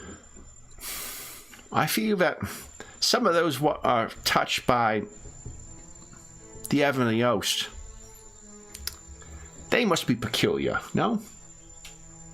It takes an odd one to talk. If everyone could do it, they'd do it, right? Perhaps it's the odd ones that are able to do so. All right. Well, I'll tell you, since we're chatting, Well, we're here at looking... least what Mr. Organ says. Oh, Mr. You know Mr. Horgan? No, he ain't a friend or anything like that, but we all know Mr. Organ. Oh, very good. We just chatted with him today. He's a good man. Wealthy, but not... And she looks over your clothes, and you can see she was going to say something about, like, all other wealthy people, but decides to not share it with you. Oh, He's a good man. I will run it by you. We're here in town on the matter of a disappeared person. Oh? You haven't, do you have any recollection of a church official visiting town? This person, his rank was an inquisitor. Anything? Did you know about that? Would you give us a perception check, please? Go like all you guys, all you sitting at the table can go ahead and give us perception checks. Bear in mind he was staying at this place. Supposedly. Oh, good grief. Woohoo! There we go. Finally, now we're talking. Yeah. I will re-roll just for Yeah. because this was So Golag, Sally, that's actually a crit. So all that you do with that It's is not like Sally, is it? If you choose to act on it, on what you've noticed here, great. So Basil and Golag, you can both tell, like, she turns the color of Sally's eyes. And Sally, you can tell, like, there's just a... she looks terrified for a brief moment. And says, oh, as someone... I don't know anything about that, sir. I ain't met no inquisitor.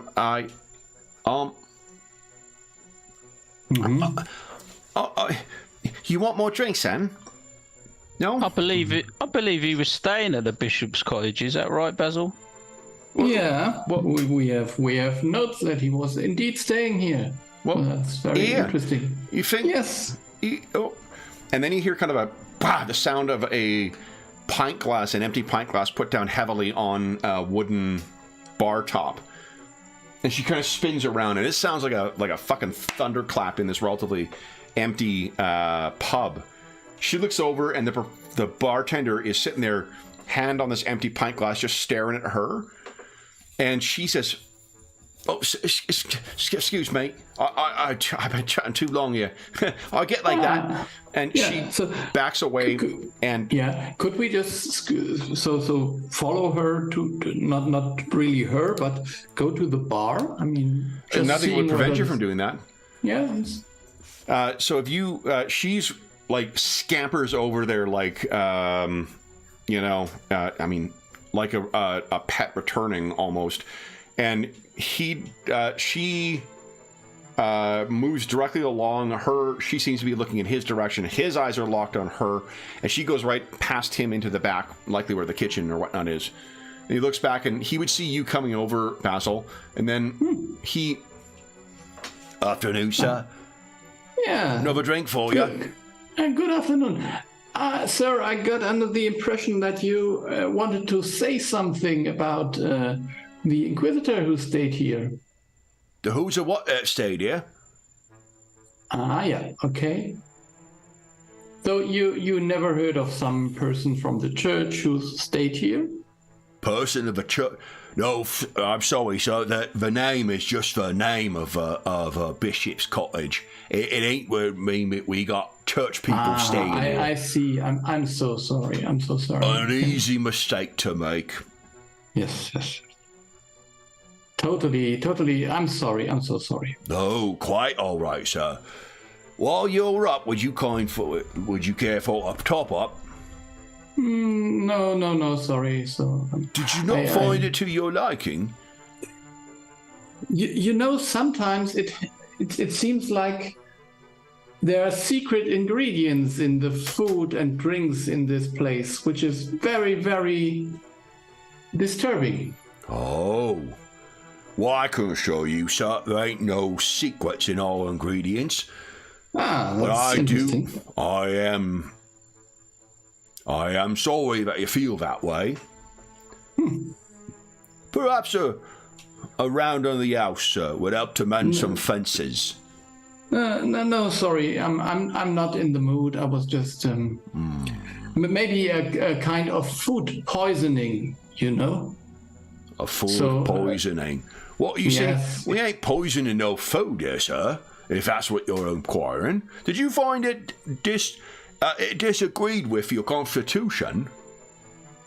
Yeah, it might be my poor constitution. Yes, you're right. I am sorry, sir. Yeah. So, yeah, thank you. I will go back to the table then. And thank you, sir.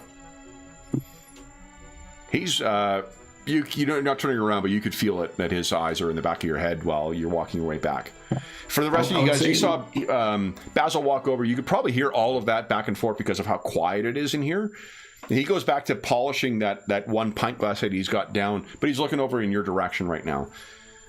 Any interactions you have with the waitress after this are going to be very quick, and she tries to minimize her chatting with you. Yeah, I think we should not eat anything now that is served here. Anything anymore that will be served here in the future. Do we know the dates when this churchman had visited the town, don't we? Yep. From the investigation or the insurance guys or whatever. Yep. I think because he's probably listening so intently, I would just write on a bit of paper and discreetly pass it to Basil. Maybe have a look at the visitor book at these dates and see if we can see his name in there. Yeah. And symbols. And I think I would. Also, I think I would just. I think you speak Orcish as well, don't you? Orcish. Yeah, I think we established that Orcish. No, is it a wasn't language. Orcish. It was something else, wasn't it? Was it Okay. Draconic? You guys had a common. I know you guys did have a common language. You sort of all spoke. Yeah, it might be Draconic. Yeah. Whatever. So I would just use one of the languages that I know that Adam and I are familiar with, and say that I would need a major distraction to get behind or past that bartender right now, because. Well, yeah, I wasn't sure. Is he at the reception sort of area, or is he at the bar in the lounge? It's this Or place is that the is same not. thing? Yeah, this place is not so much a like a hotel. It's a tavern that happens to also have rooms for that. So that's probably the same thing, the bar and the... Yeah, in all likelihood. Okay. But it does mean that there is. I mean, the last time you were in here, this place was packed. So if you are intending on trying to, to gain access to that, now is probably the time when there's only one person that you need to account for. Yeah. You could use the left or the right distraction. Did Golag, did you find any footsteps around this place? Bishop's cottage. Because that'd be a nice distraction if I could go and show the... I don't think he actually looked here yet. I am going to excuse myself and just take a walk around the inn or the tavern. They are older, but there are definitely one or two tracks you can find on here. They, whoever made those tracks, if it is the Sea Devils, they were here as well. Not as recently as the ones around the church or the ones around the Shoregate Arms, but they were here. I am going to come back in, and I will approach the bartend. I'll say, my good man. Yes, sir. I think I found some tracks outside your good establishment here that Did are you? quite odd. Oh, yeah. Oh? I think you should have a look at them, if I might impose upon you. They're right outside. Oh, so I wouldn't know nothing about no tracks, I'm sure. You can give us a diplomacy check. I'm not going to rob you of an opportunity to bamboozle this guy. How you feeling about that? I will re-roll. Did I give you guys your hero point at 2? I don't think so. I don't think so. The I don't last half think hour so. one, normally I announce it as last half hour, so I don't think so. So y'all have another hero point. Oof, nope. Oh, I'm sorry, sir. I wouldn't know nothing about no tracks even if I sold them. All right. Well, they're webbed and they're large, and so large, you say? yes. So maybe you can, maybe you will when you have a quiet moment, just for your information, they're if you go outside, they're to the right by that large shrubbery, mainly. Outside and to the right. Got it. Yes. Web tracks. Yep. All right. You have experience with such things, sir? I have experience with finding tracks. Oh, Not necessarily I see. webbed tracks, but tracks. Frogs, you think? Too large. Far too large. Large frogs, perhaps. Rare. That would be rare, but Rare large frogs. but maybe you will have an opinion after I'll you. keep both my eyes out for any That's large wise. frogs. Wise. Yes. All right. Very good. I go back to the table. Okay. He's still I think we polishing his glass, watching you guys. should go. I think we can. Even if we could, it will not get us anywhere here. So if you finish your meals, the waitress curiously does not come to kind of clean them off earlier. You're probably able to get up and go. And as She's in you're the stew by now. She's now in the stew. as you're leaving, he says, "Good evening, gentlemen and lady. Hope Good to day. see you again. Oh, and sir, Sure you will. keep an eye out for them large frogs. Rare, Both eyes. both eyes." So with you guys stepping outside, you can hear the sound of the parishioners kind of making their way out, and the white curtain of fog that comes rolling, or you've learned now, comes rolling in every evening, is beginning to form out across the ocean. What do you guys do?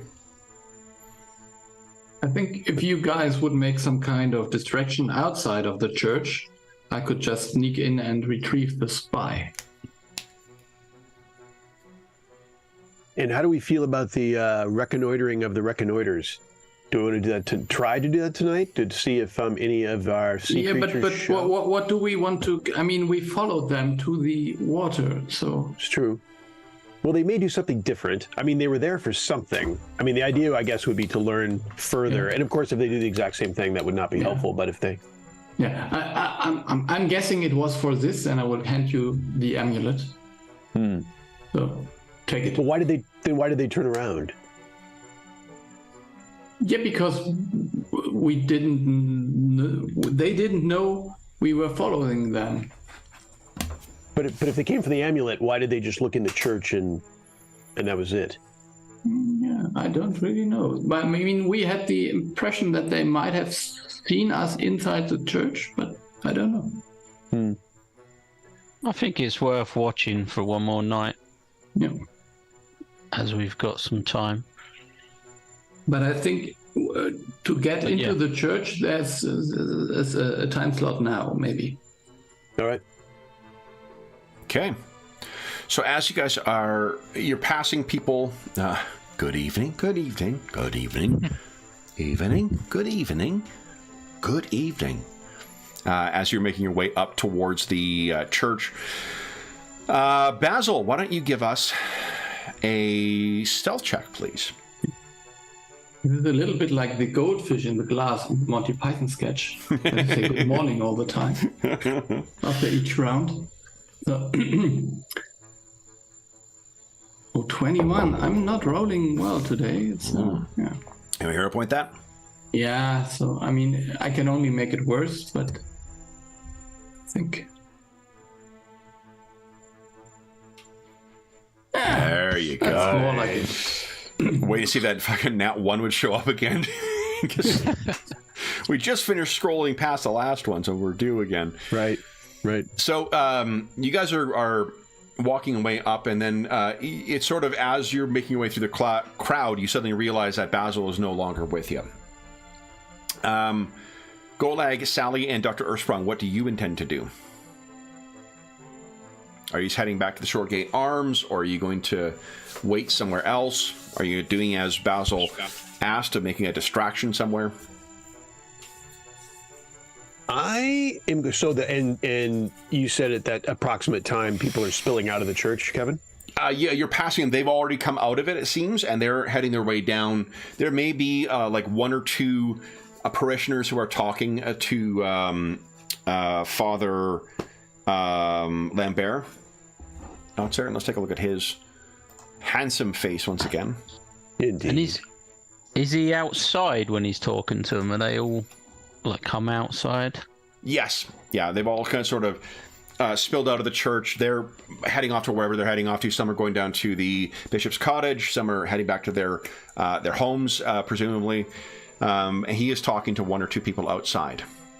Okay. Well, I'm going to sort of queue up behind him as if waiting to speak to him, just to keep him outside. Okay. Because I'm sure he'll at least want to see us off or talk to us. Why just don't to give Basil an opportunity. Dr. Ersprung, Sally, and Golag, why don't you give us perception checks, please? Oh, I'm re-rolling that. Oh, well, yeah, may as well. Yeah. Rubbish. Roll good it did. Okay. That leaves Golag. Do you want to spend a hero point and re-roll that? Yeah, I do. Okay. Let's see here. So did you want to take the 19 or the 19? I'm not sure. All right, so what you can tell, you can't tell us for certain, but get a feeling that the people that he is talking to, you can tell for one that the people he's talking to are obviously fishermen. They're dressed in, heavy woolen jumpers with, more with, not like the trousers you'd wear on a shipping, ship, but like workman's trousers on. And they seem to be aware of you, and maybe it's just the paranoia of this place, but it seems almost as if like the fishermen are looking over and then kind of talking back to the thing. Are they talking about you right now? Father Lambert most definitely did see you. Those blue eyes, once again, look over, and he continues talking to these people. Basil, why don't you tell us about how you are sneaking in here? Yeah, I hope that I can just kind of the church door maybe is still open and I can sneak into the no, probably not. Well, the front, you rolled a 30, so I think that, yeah, like you actually can scamper up, like while the one or two stragglers come out, you manage to slip past them through the front door, and you are in there. You can see there are that same young girl who was helping set things up is beginning to clean things up from here, and you're able to. What do you think the message is to get the drone back down again? Or do you just clamber up and grab it and then come back down? Yeah, I would say I did not program it to come back at some point because I did not know when it starts playing back like someone accidentally leaving their phone on during something. Oh, fuck. Right. So yeah, you're able to clamber up and you collect this thing and then you're able to make your way out. Why don't you give us... let's do one more. There's potential for a cliffhanger here. So why don't you give us an athletics check? This will only be... I think a DC of 15. Athletics, yeah, that's my specialty. Here we go. Yeah. I have to spend the last 0 point maybe to get this somewhere better. There you go. Okay. So you clamber up.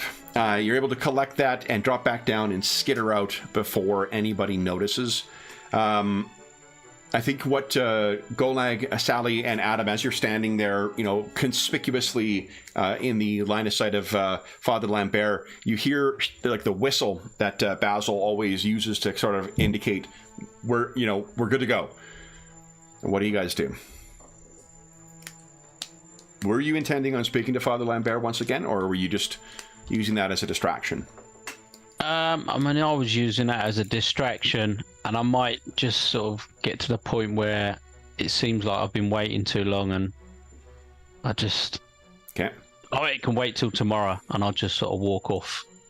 So as you're walking off, Golag and Sally, you're doing likewise, or...?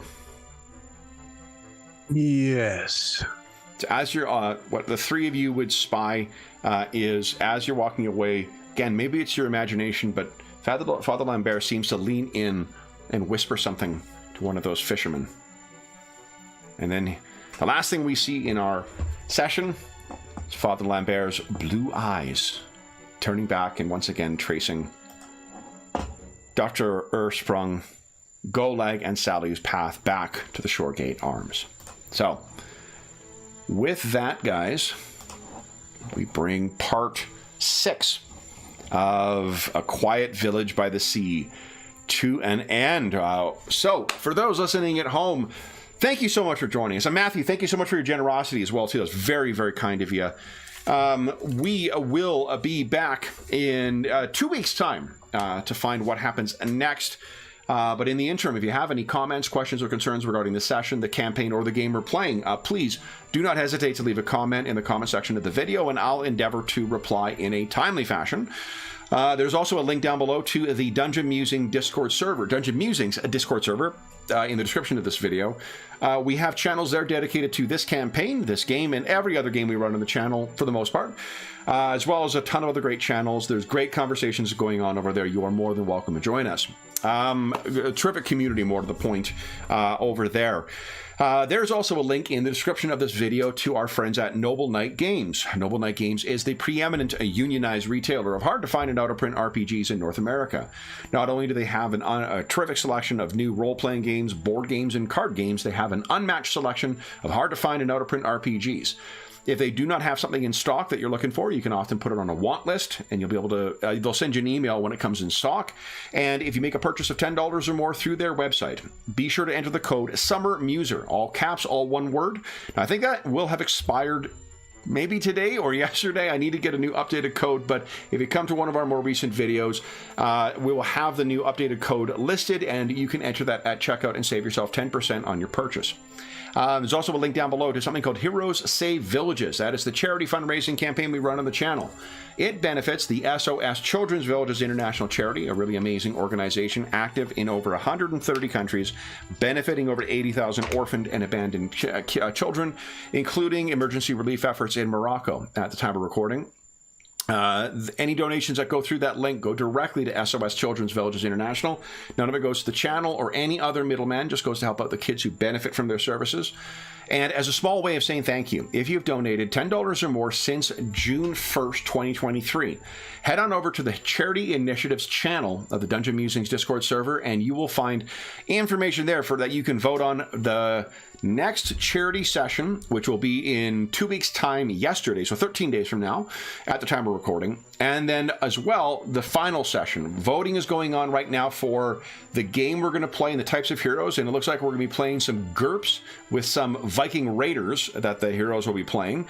And then will be the final session, and you'll be voting on, the donors will be voting on what era, what place, what game we're playing, and what types of heroes we're playing. So they're still, voting is still open for another week on the current one.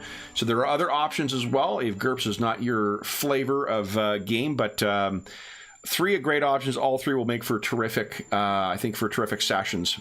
So yeah, you are more than welcome to head on over there. And again, all donations through that link go directly to SOS Children's Villages International. None of it goes to the channel or any other middleman.